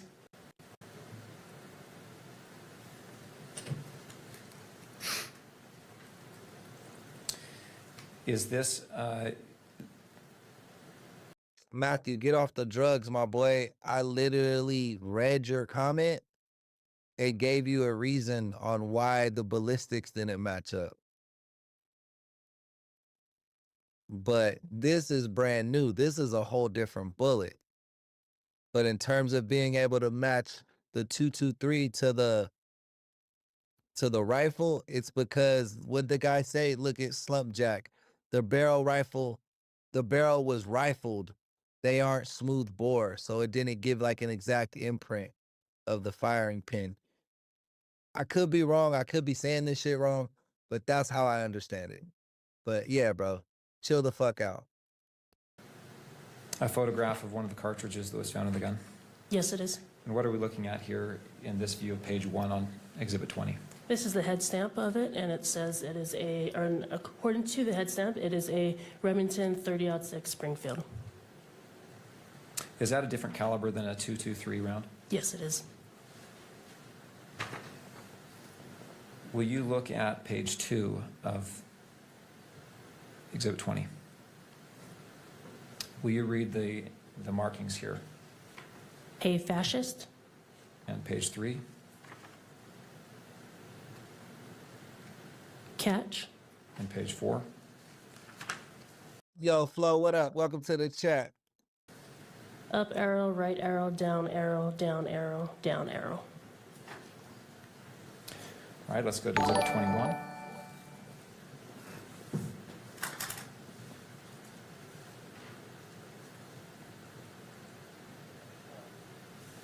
Hey, Vic, man, thank you for helping sponsor today's stream. Appreciate the love.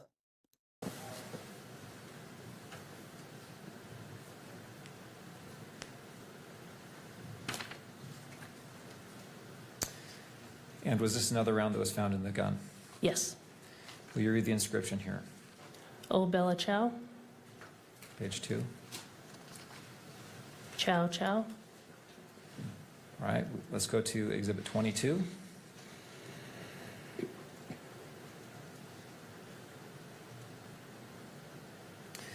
Another round that was found from the gun, correct? Yes. Will you please read the letters here? If you read Page 2. this, comma, your, or correction, this, Right. Lanier, that's what I was saying, bro. That one bullet where they found it was just the backside of it, it was a different size bullet than all these other ones with engravings are 223, I believe. And then the other one was a 30, right? So two guns had to have been fired. At that, did bro have two guns? Because someone in the chat said second shooter. Now we're seeing two different types of ammunition, not just not being able to verify what bullet went to what gun, but just straight up two different types of ammunition. Can that gun shoot two different types of ammunition? Is that possible? I don't know. I'm not a super gun guy. comma, you are Page 3 gay. and page 4. LMAO.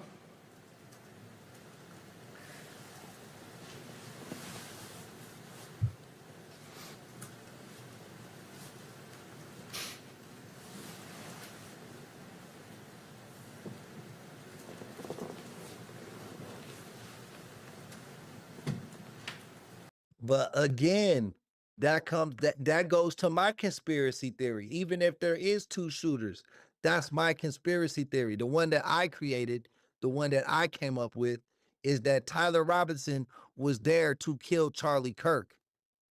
Someone knew he was there to do that shit. They took advantage of the situation, and they made sure Charlie Kirk was dead. But this idiot is all around campus showing, like, attempting to do the same thing. It's like, yeah, bro, it's like they let them, like I'm saying, they let dumb, crazy people do crazy shit. I already know, bro. I don't even care. There's no such thing as privacy no more. Like, why do you think I became a streamer? Because that shit don't matter. The government already knows what's in my phone. The government already knows what's in my email. Whether they tell me or not, or admit to it or not, they already know. So if I was planning to do some crazy shit, they would already know, and they would probably let me do that shit and then use that shit to push whatever agenda they wanted to, like from the wreckage of that. I'm talking hypothetically. Don't sue me. Leave me the fuck alone. Allegedly. All right, after processing the scenes there at Utah Valley University in Orem, did you go to St. George? Yes, I did. And what was your role in St. George? My role was overseeing the execution of the search warrants at both. It was a Dremel. It looked similar. So I don't know how like consistent someone's dremeling would be in terms of lettering, but it looked like it was all from the same. Mr. Robinson's residence as well as his parents' residence. And we've had testimony that Mr. Robinson was arrested there. Was he fingerprinted and his DNA taken? They were actually taken at the Utah County Sheriff's Office jail. After he was transported to Yes. Utah County? Okay, you said that there was, were items of evidence collected from him after he was arrested? Yes, there was. From his person. What were those things? They were his clothing that he was wearing at the time of his arrest, to include. Yes, Don, that's exactly what I'm saying. They use organic situations to orchestrate and to push agendas. They don't have to do that shit all behind the scenes. The society is crazy enough, and they monitor enough to where they know, they have an idea when something big's about to happen before it happens. And then they can take advantage of that, because it's easier to ask for forgiveness than ask for permission, right? It's easier to say, hey, I'm taking away A because of this situation, I'm sorry, than it would be to go, hey, Americans, would you be interested in doing this because I think it would prevent that? No one's gonna agree to that. You know what I mean? No one's gonna be like, you know what? It would be safer if we didn't have guns. Let's just all turn our guns in. But they feel like if enough crazy shit happens, they'll be able to just take our guns away or guilt trip us into feeling like that's the only way, you know? Shirts, pants. And I'm not even a gun owner, bro. Like I don't own a fucking gun, but I think if you want to, you should be allowed to, you know? Underwear, as well as shoes and anything that were in his pockets. Do you remember what tops he had on? I believe it was a maroon top.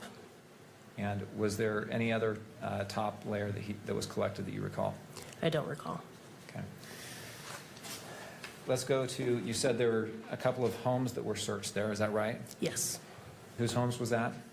One of them was where Mr. Robinson and Mr. Twigs resided, and the other was Robinson's parents' residence. I want to ask you about the defendant's home. What items were, will you describe some of the items that were collected from that home? Yep. Some items collected in that home were a Dremel tool and its bits container, as well as two. I told you they have the fucking Dremel that the dude was embroidering the guns with. Tyler left evidence everywhere that he was at least planning to do this shit. He should go to jail for this shit. Like I don't know. Anybody who thinks he's not guilty, like I don't know. Or two Remington boxes of 30-06 ammunition, as well as some 30-06 cartridge cases, and a handful of long guns or rifles, a revolver, as well as a burned paper. All right, I want to ask you about clothing as well. Was any clothing collected from the townhome? Yes, there was. How about shoes? Yes. What kind of shoes? Oh, Slump. I wanted to ask you, Slumber, what type of gun shoots a 30-06? You said it's a different gun, but what type of gun would shoot that bullet? Two shoes were collected from the home. One was a Converse shoes. And you're not wrong, Rondé. Like I said, the fact that he has a hunting background gives me the slightest thought that he could make that shot. Because that's the one thing that's kind of making me second guess. Well, there's a few things, but that's one of the major things. Like, did he have the skill set to make that shot? Now, if he's an avid hunter, it's a lot more feasible. Like it becomes, he might have that ability. He's not just some guy on fucking the internet who said, I'm gonna do this, you know? Gray in color with white laces, I believe a size 10.5, and then another Converse shoes that were also gray but had gray laces instead, but were of a different size that I can't remember. I think you said that you collected boxes of ammunition. Do you remember what caliber that ammunition was? Yes, there are a handful, but the one that I recall was 30-06. And you also said you found some cartridge cases. Do you remember what caliber those cartridge cases were? Yes, those were also 30-06. I think it was approximately 200 yards. Yeah, that's 2 football fields, bro. That's a fucking shot.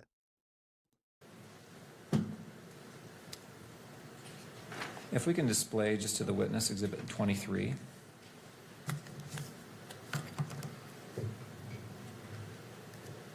Do you recognize Plaintiff's Exhibit 23? Yes, I do. And is that an accurate photograph of the cartridge casings and some of the bullets that you found? Yes. I would move the admission of Plaintiff's Exhibit 23. Mr. Burt? No further objections, Your Honor. All right, I'll note the standing objections by defense. Overrule those objections and admit into evidence State's Exhibit 23 as to publication, Mr. McBride. I would move to publish at all 3 levels. All right, it is published to the courtroom as well as maybe broadcast via the camera. As that's coming up, where did you find these? I found these in what we would consider the spare bedroom, right next to Tyler's bedroom, on top of a safe. How do you know which bedroom was Tyler's bedroom? We determined that based off of some documents we found. I'll be sniping some shit on Fortnite, man. Let me know if y'all want to see some long distance shots, bro. I'll be using that hunting rifle on Fortnite, crazy work. found in what we believe was Tyler's bedroom, such as mail that was addressed to him, as well as some school documents as well. And again, in relation to, will you describe the layout of the house in that area? Yep, so this was on the second floor as you're coming up the stairs. If you turn the left. Y'all better watch out. Rhonda said she can make that shot, bro. Y'all better watch out. Y'all better not play with Rhonda, bro. Y'all better not play with Rhonda. She gonna be perched up. Like, y'all better watch out. Y'all better not play with Rhonda. Her house seems to, I bet you her shit locked and loaded. Up the stairs, you're going to run into 2 bedrooms, and that is on the south end of that residence. The southeast bedroom would be Tyler's, and then the southwest would be the spare bedroom. Again, if you go back to the stairs and you make a right-hand turn, that is where you're now on the north end of that. Yo, Alex, call into the show. That's what I want to hear. I want to hear the wildest conspiracies. I want to explore everything that they not talking about. What did Alex say? Alex Carson said, angels don't even match up, or angles don't even match up. I think he's trying. Angles don't even match up. Impossible. This is all fake CIA operation to take out Kirk, take over Turning Point USA. Erica was a Fed sent to Charlie. Man, his mic had an explosive charge. Man, the bullet. Hey, that's like the 3rd or 4th person I've heard in our chat say something about an exploding mic. So I need to know, bro. Somebody call in who's in tune. Let us know the deepest, darkest conspiracy theories on Charlie Kirk, man. Link is in the description of the video. Go to the bottom of the description. You'll be able to copy the StreamYard link, put that into your browser, and you will be on stream with me. You will be on the podcast. Let's go. Let's have somebody call in. Let's have our first guest caller. Residence, and that is now Twigs' bedroom.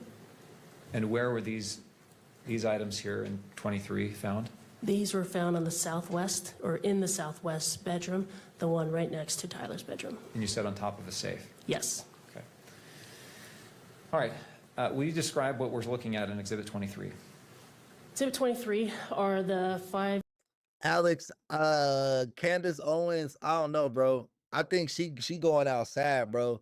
This whole, like,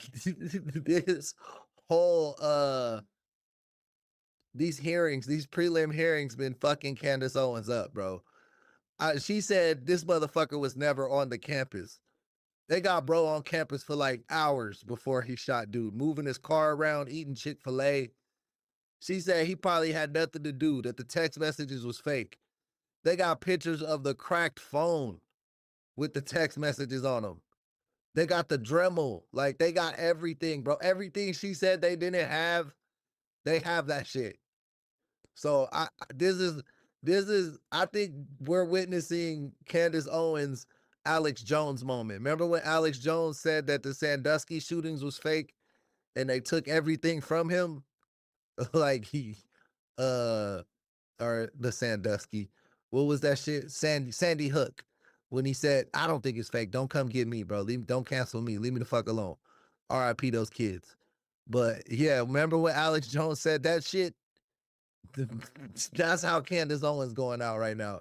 They about to take her whole podcast. Cartridge casings we found on top of the safe, all were 30-06 Springfield caliber, and one of them had an engraving that said test shot on it.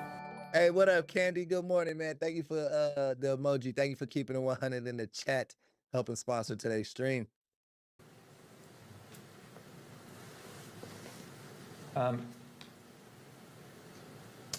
You've talked about Springfield, Remington. Are these 30-06s?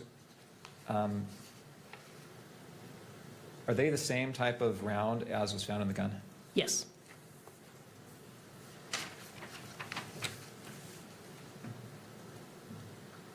Did you find any 30-06 weapons in that house? No, we did not. Hey, Rhonda, thank you for the gold coin. Thank you for helping sponsor today's stream. Appreciate the love. Hey, guys, if you're new around here, make sure you hit that subscribe button. If you've been subscribed for a little while, check out our memberships for $2.99. cheaper than a cheeseburger. You can help support your favorite YouTube channel, help grow the community. Thank you in advance. Shout out to all the members, man. Y'all the heartbeat of the channel and the community. But yeah, man, back to the video. All right. Did you search the closet on the first floor? Yes, I did.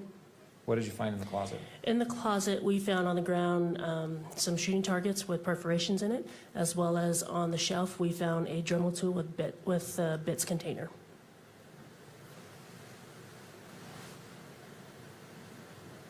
All right, a Dremel tool with bits. What is a Dremel tool? It's basically like a handheld device where you can make etchings or engravings on things. What are bits?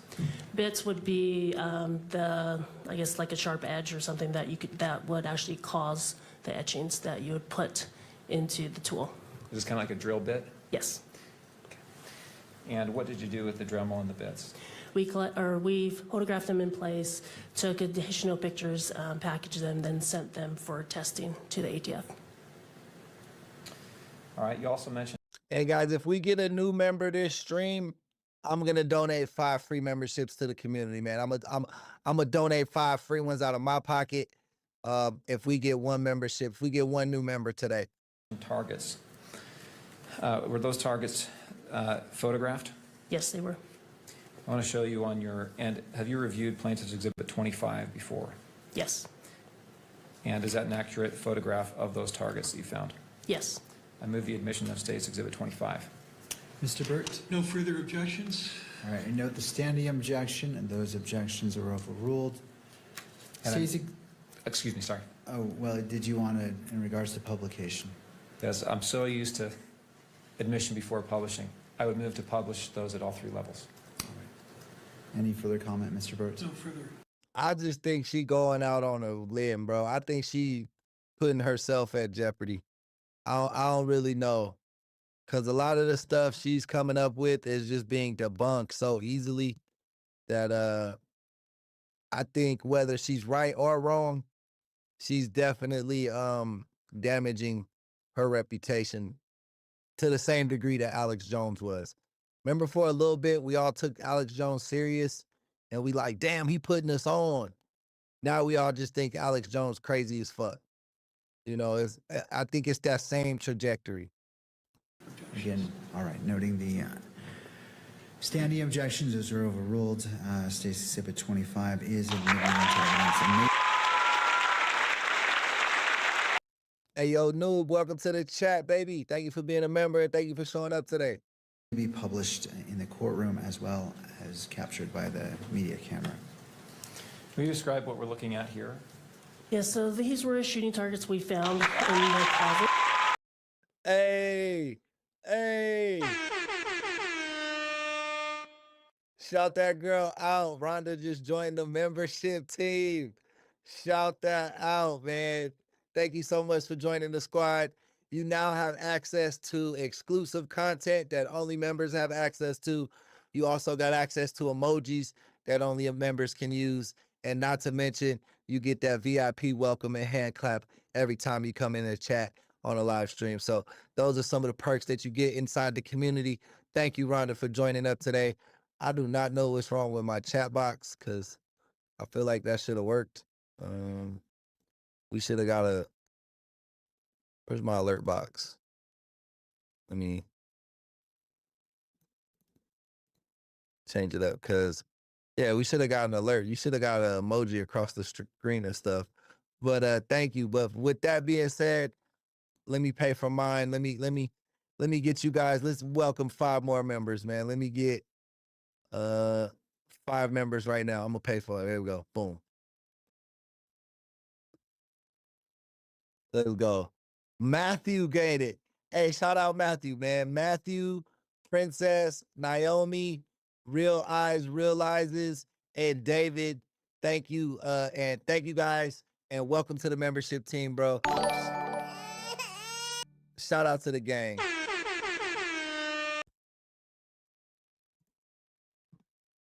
And each of them have perforations in them. You say perforations, what do you mean? Holes in them. Those holes consistent with? Objection. foundation on this opinion?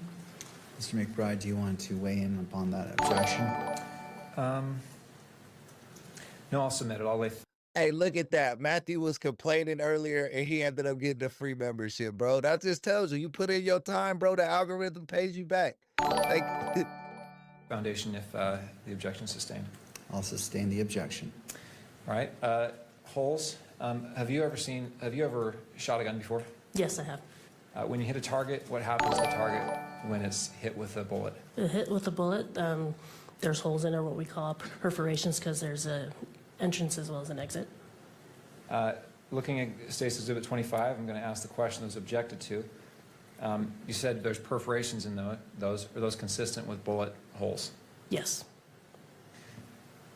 And I would ask you to describe where those perforations are there's 3 targets here, right?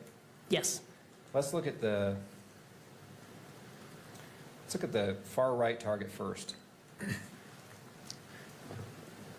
Where are the perforations in relation to the bullseye? They're all probably within the 7, 6, and 8 ring. Is there a perforation up at the upper left-hand corner of that rightmost target? Yes, there is. Do any of those hit the bullseye? No. Okay, looking at the center target, will you describe where the perforations are in relation to the bullseye there? It is closer, but still not it. Most of them are to the left of the bullseye in rings, I'd say 9 and 8. All right, and then the left. hey, shout out Rhonda with the high five, man, right back at you. Looks like our alerts are back up and running too, man. Appreciate that. I'm glad I was able to get that fixed. Most target, will you describe where the perforations are there? Yep. The perforations are actually closer to the bullseye as well, actually one being in it.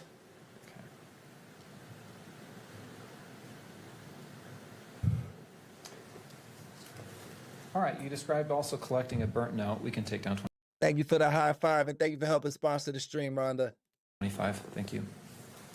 As you know, guys, our show is 100% community funded. We have no sponsorships, no partnerships, nothing besides our community. So I thank you guys so much for, helping us grow the community and being able to bring you a stream every day. You know what I mean? I work this just like you work your 9 to 5s. I'm on camera 4 to 9 hours a day. You know what I mean? So check out the channel. We got a lot of content. Appreciate you guys in advance.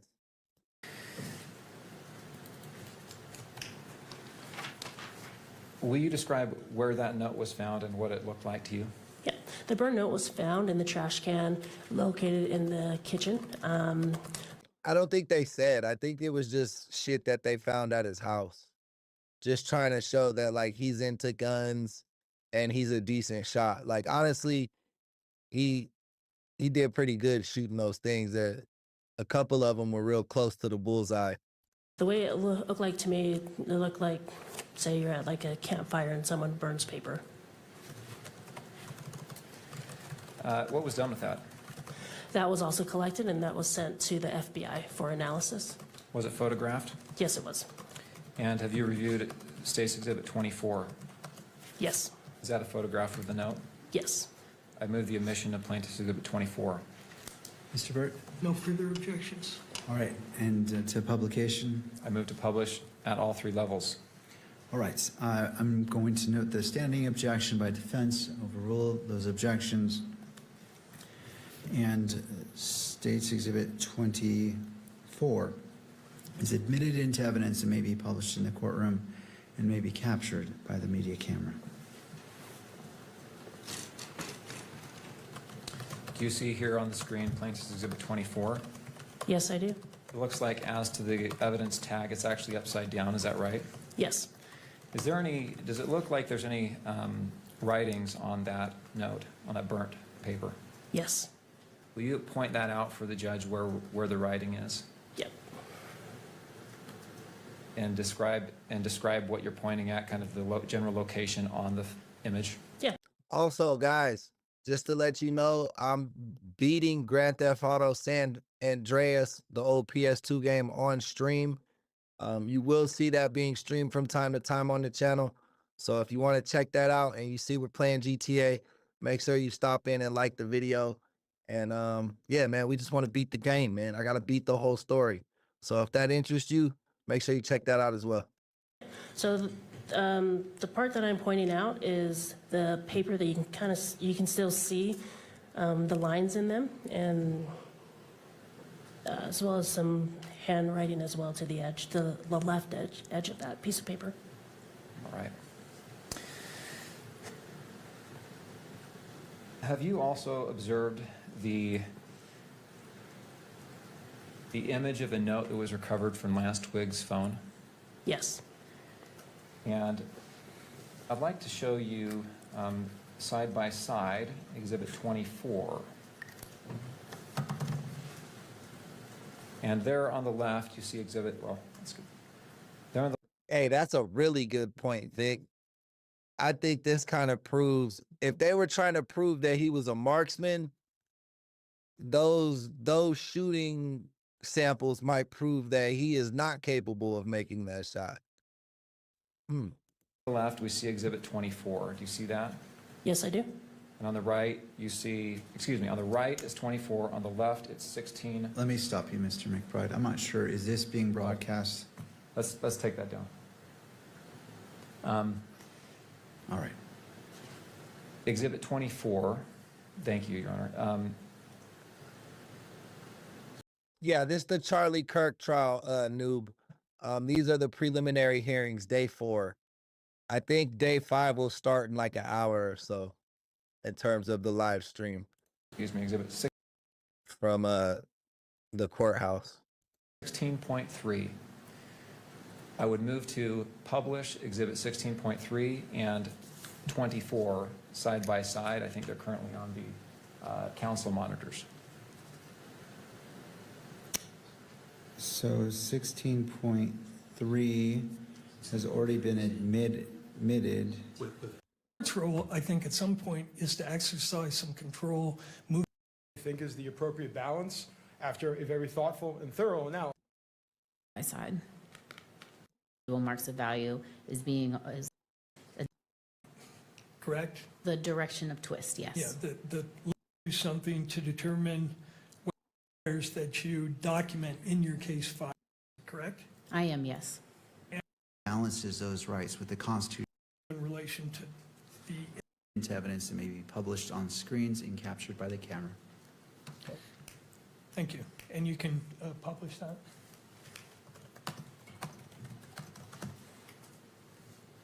Ms. Garner, can you tell us what the purpose and scope of this document is?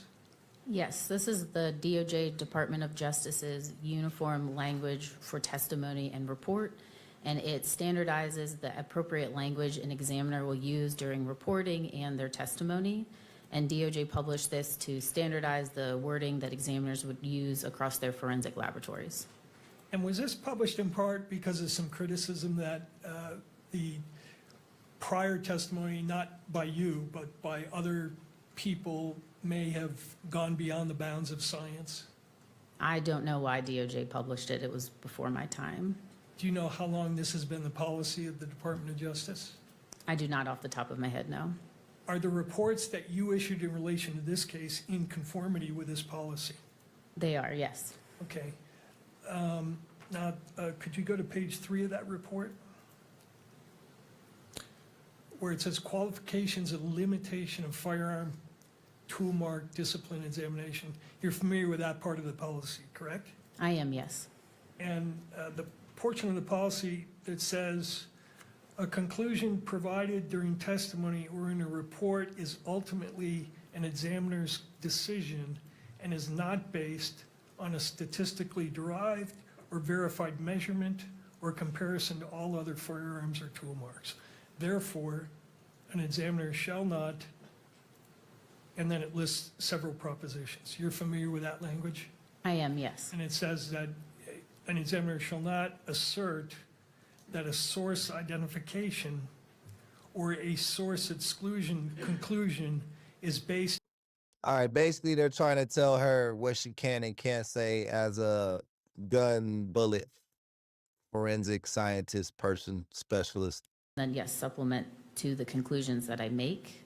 It's all a representative image of what my conclusions are going to be. So part of it is going into the conclusion statement and then just showing proof of those conclusions. Right, and your standard operating procedure requires that you document in your case file the basis for your opinions, correct? Yes. I'd move Coroner 6 into evidence? To the state. Is this the 47-page document? Yes. Yeah, I object. I don't see the relevance of the court's probable cause determination to review a 46-page report that includes notes. Would you like to respond, Mr. Burke? Yes, Your Honor. This is the basis and documentation of the conclusions reached in the expert's brief report, which expresses her ultimate conclusion, but does not contain any of the reasoning for that conclusion. So it's important for the court, I think, to understand why and how she reached the conclusions that she did. All right. Anything further? No. Yes, just that without testimony about what the meaning of the notes is and so forth, it is more confusing than it is probative. So under a 403 analysis, I don't think it's admissible nor helpful to the state, to the court. All right. Mr. Burke? Bro, imagine if the guy that shot Trump didn't get fucking murdered on sight. Like, that shit got swept under the rug, bro. Like, what the fuck was that?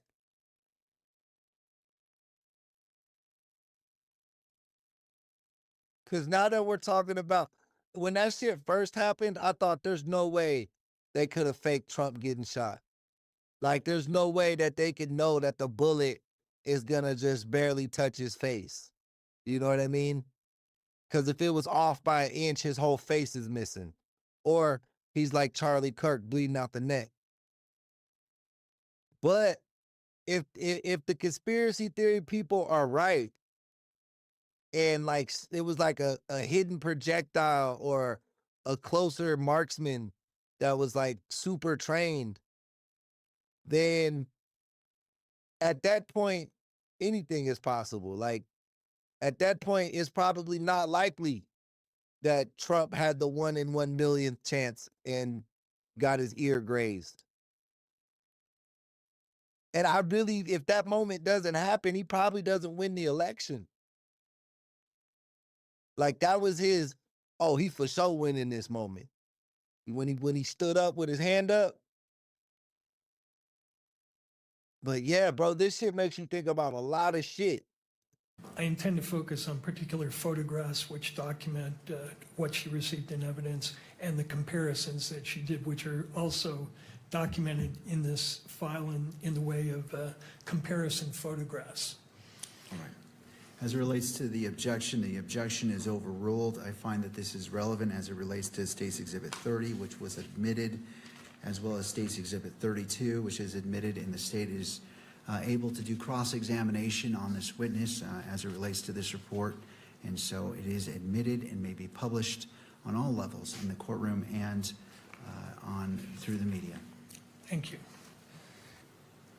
Ms. Carter, one of the items you were asked to look at was, as described in your report, 1 bullet jacket fragment and 4 lead fragments, correct? Yes. Were you informed at some point that there was a discrepancy between what you were examining and what had been documented by the medical examiner in terms of the number of bullet fragments?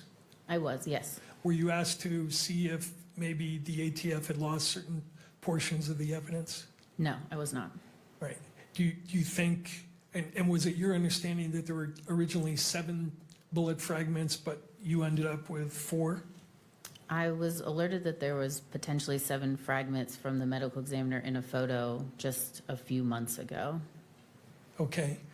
You're clear, though, that when you got the evidence, it was in a sealed condition, correct? It was, yes. And when you opened, what was it, an envelope?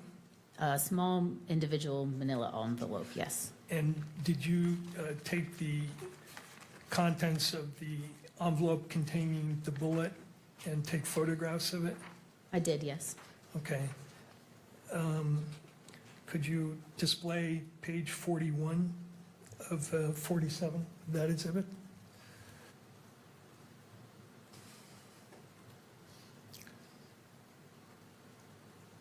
I'm sorry, page 14.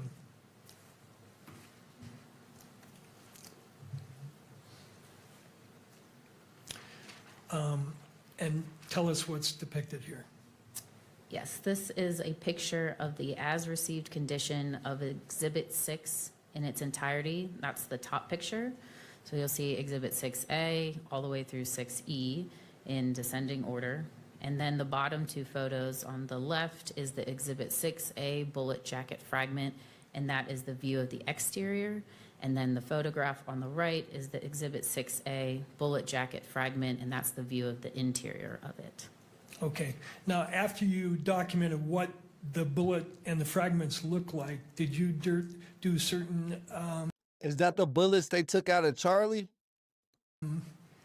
procedures on the bullet, the larger bullet fragment? I did, yes. And what did you do?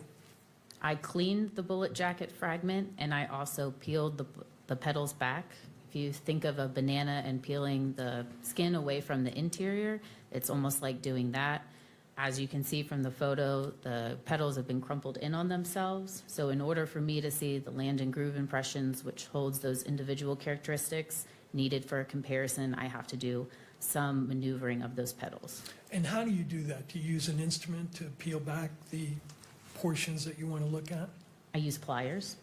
Okay, and after you did that procedure, did you then photograph the larger bullet fragment itself? I did, yes. Were the smaller fragments essentially not of any value to you in terms of doing comparisons? They were deemed unsuitable, which means there are no microscopic marks of value for comparison. Okay, but the larger fragment, after you did the process you just explained, you then photographed it again, correct? That is correct, yes. Could you display the next page? Hey guys, we're trying to get to 12,000 subscribers before the end of July. If you want to help us with that goal and you're new around here, hit that subscribe button, man. Thank you in advance. Back to the testimony. This exhibit, please. Tell us what we see here. This is two pictures of that 6A bullet jacket fragment after the examination preparation. So the top photo is going to be the interior of 6A, and then the bottom photo is the exterior of 6A. Now, after you took these photographs, did you proceed to do something to determine whether you had either class, individual, or subclass characteristics? Yes. Tell the court what that means. To start, when I do my initial examination of a bullet jacket fragment like this, I'm going to look at its class characteristics. Class characteristics are the least restrictive set of characteristics I use in my comparison process. And these are design features that are given to a large group of items that characterize them together. So for a bullet, you could think of the diameter of the bullet, the number of landing grooves, the direction of twist, and the type of rifling. YouTube doesn't like the text word of guns and stuff. So a lot of times people will use pew, pew, pew, pews instead of typing it out. That's what he's trying to say, Vic. So I would go through and look at the class characteristics of this bullet jacket fragment, which was 6 right conventional rifling. Then I'd move on to look at any subclass characteristics. And subclass characteristics are more restricted than class, but less than individual. And they are designed. No, you're right, noob. They're way more restrictive on live streams than they are uploads. Like, yeah, for sure. Like pictures of guns and stuff on a live stream can get it flagged, get your shit flagged. But that's usually not an issue if like you upload a video that has guns in it. Like as long as no one's getting shot, like it's just displaying a gun. If you have an uploaded video, usually it's not an issue. But live streaming a gun, sometimes it can flag your stream for sure. Features that can be put on an object during the manufacturing process, which is consistent among items that are made by a tool that's in a specific state of wear. So what I mean by that is it's going to be a subset of a larger group, which is why it's not used for for identification or comparison purposes for the basis of a conclusion. But when you think of something that's made through a mold process, when that mold comes Oh, that's the distinction. I didn't know that, noob. That's good to know. together, it creates a seam line, and that seam line is going to be represented on all the items that it makes. So that's why you can't use it for the identification process, because it's going to be on a lot of items, which is why it's a subset of the group. Then I move on at looking at the individual characteristics. And these are imperfections and irregularities that arise from the manufacturing process. And then there's also individual characteristics can arise from wear, use, and abuse of a tool. And these individual characteristics, a distance between each, I would not expect to see any characteristics that would help me reach a conclusion, no. Why not? Because the lead core is on the inside of the bullet, the landing grooves are going to be imparted onto the jacket or the exterior. So when it's moving down the barrel, the inside is not coming into contact with rifling whatsoever. So this is why she's saying, basically, the way the bullet shoots out in this rifle, it doesn't make contact to the barrel. So there's no imprints that would be able to distinguish exactly what rifle these bullets were shot from. That's what we were talking about earlier in the stream. And she just verified that. So the forensics lady saying that though this probably is the bullet, I can't fucking CSI guarantee that it was shot from this gun.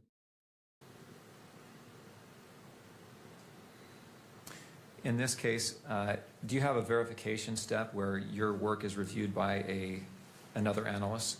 We do, yes. And were your conclusions in this case verified by another analyst? Yes, they were.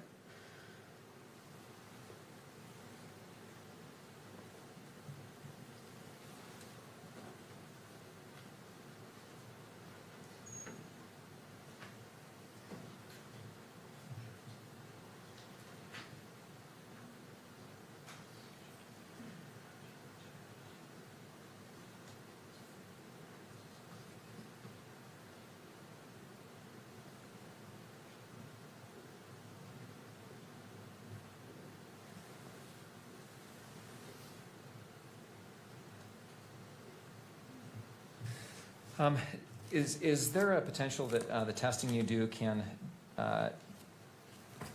destroy the evidence that you're reviewing? What do you mean? Well, prevent it from being tested in the future. No, I would not expect anything that I've done to prohibit more examination in the future, no. But in general, you say you peeled back the petals, I think you said, of the bullet jacket because it was so crumpled. Yes. I think, if anything, that lends to a better comparison process. It is a very well-known practice amongst firearm and toolmark examiners. Without doing a examination like that in preparation, no one's able to see the marks that are needed for the comparison process. Okay. In reaching the conclusions that you did in this case, did you follow the protocols and practices that are required by your position? Consider high as far as the percentage. In addition to briefing, or again, I'm just trying to see the whole universe that's before me. Good question, Judge. If the court wants briefing, I don't believe we would argue tomorrow. We would save that argument until the briefing is finished. All right. Thank you. And to defense, would you agree on the time frame for briefing has been proposed by Mr. Gernander to allow each side the appropriate time, taking into consideration a transcript which may or may not be needed by the parties? We are also okay with simultaneous briefing on this if the state prefers that. That wouldn't take 6 weeks if that's the concern, but we have no objection to the 6 weeks. All right. And does your client waive any speedy trial rights that may result as this request? I just want to make sure I'm addressing constitutional rights. Also going to be addressing from the victim representative. This goes squarely into the victim's rights to speedy disposition. So again, I'm just trying to take it, and I know we're late. I just want to cover all these bases. Yes, sir. See, that's another thing. This judge is doing a really good job because the defense is like basically objecting everything and ridiculing every piece of evidence that the prosecution wants to make public in open court, like basically into discovery. And they're just dragging their feet on every piece of information. And them doing that might impede on their client having the ability to have a speedy trial. So that's what he's telling them. He's like, hey, doing all this might slow down the trial, might make it take longer. So I need to make sure that we're not impeding on your right to a speedy trial. Smart judge, man. W judge. You can really tell he doesn't want this shit to get appealed, no matter which way it goes. The client will waive his right, his speedy trial rights, so that we can properly brief the preliminary hearing issues. All right. To the state. If the court Preliminary hearing is right, his speedy trial. Cover all these bases. Yes, sir. Client will waive his right, his speedy trial rights, so that we can properly brief the preliminary hearing issues. All right. To the state. if the See, they wouldn't have said that if the judge didn't bring that up. They wouldn't have said that, and then this shit would have went all the way through. And if the judge never asked that question, they would have said the court impeded on our right for a speedy trial because of all the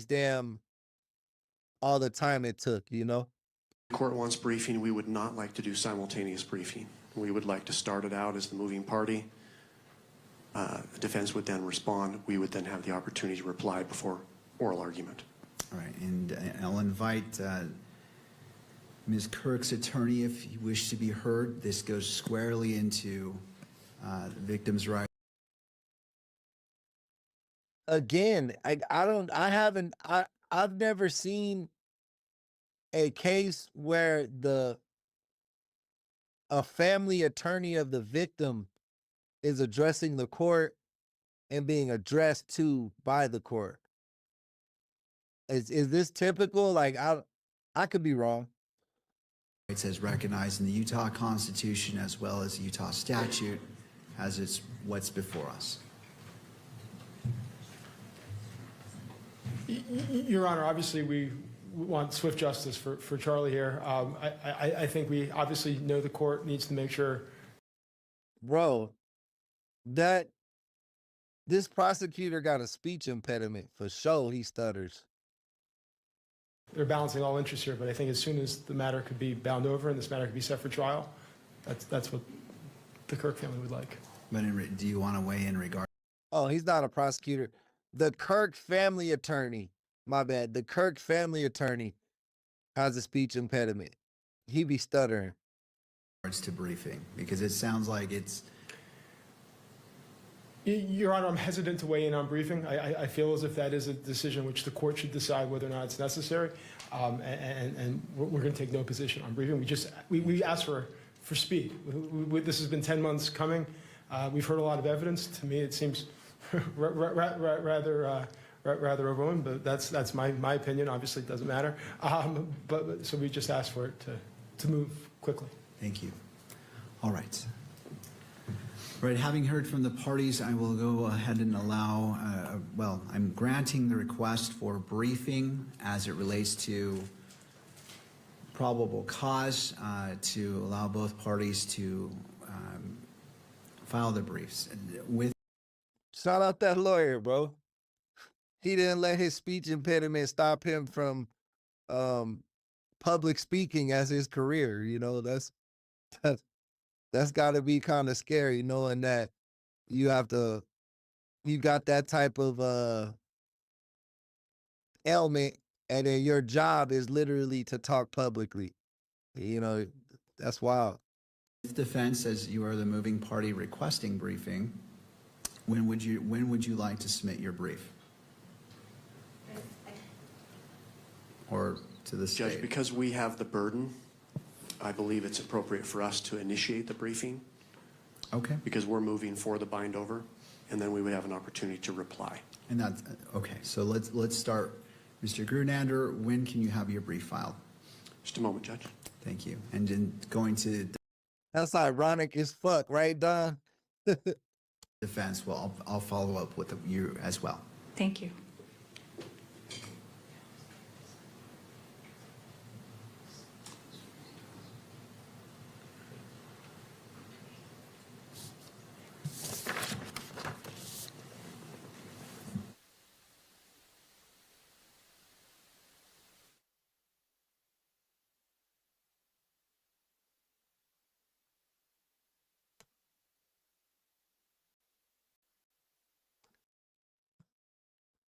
Man, so that was pretty much the proceedings for yesterday.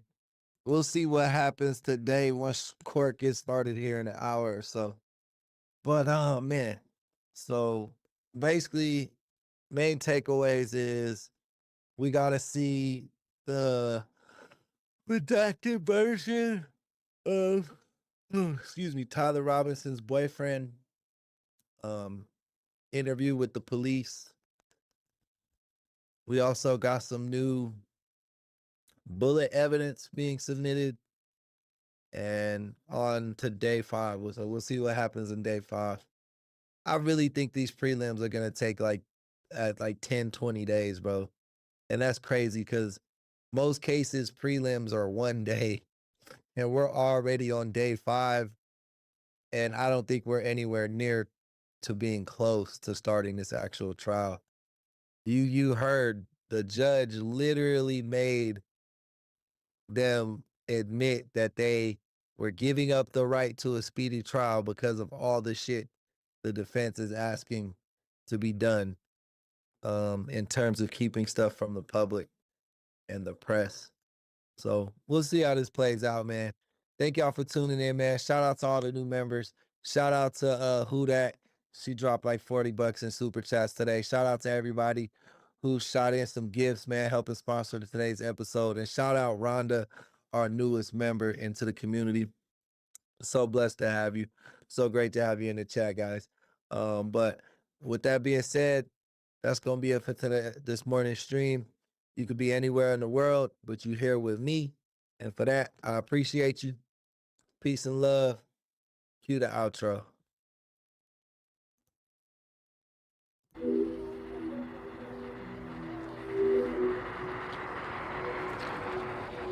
And the art of punches when you could throw 2 punches that sound like one. You could throw punches, you can hear them.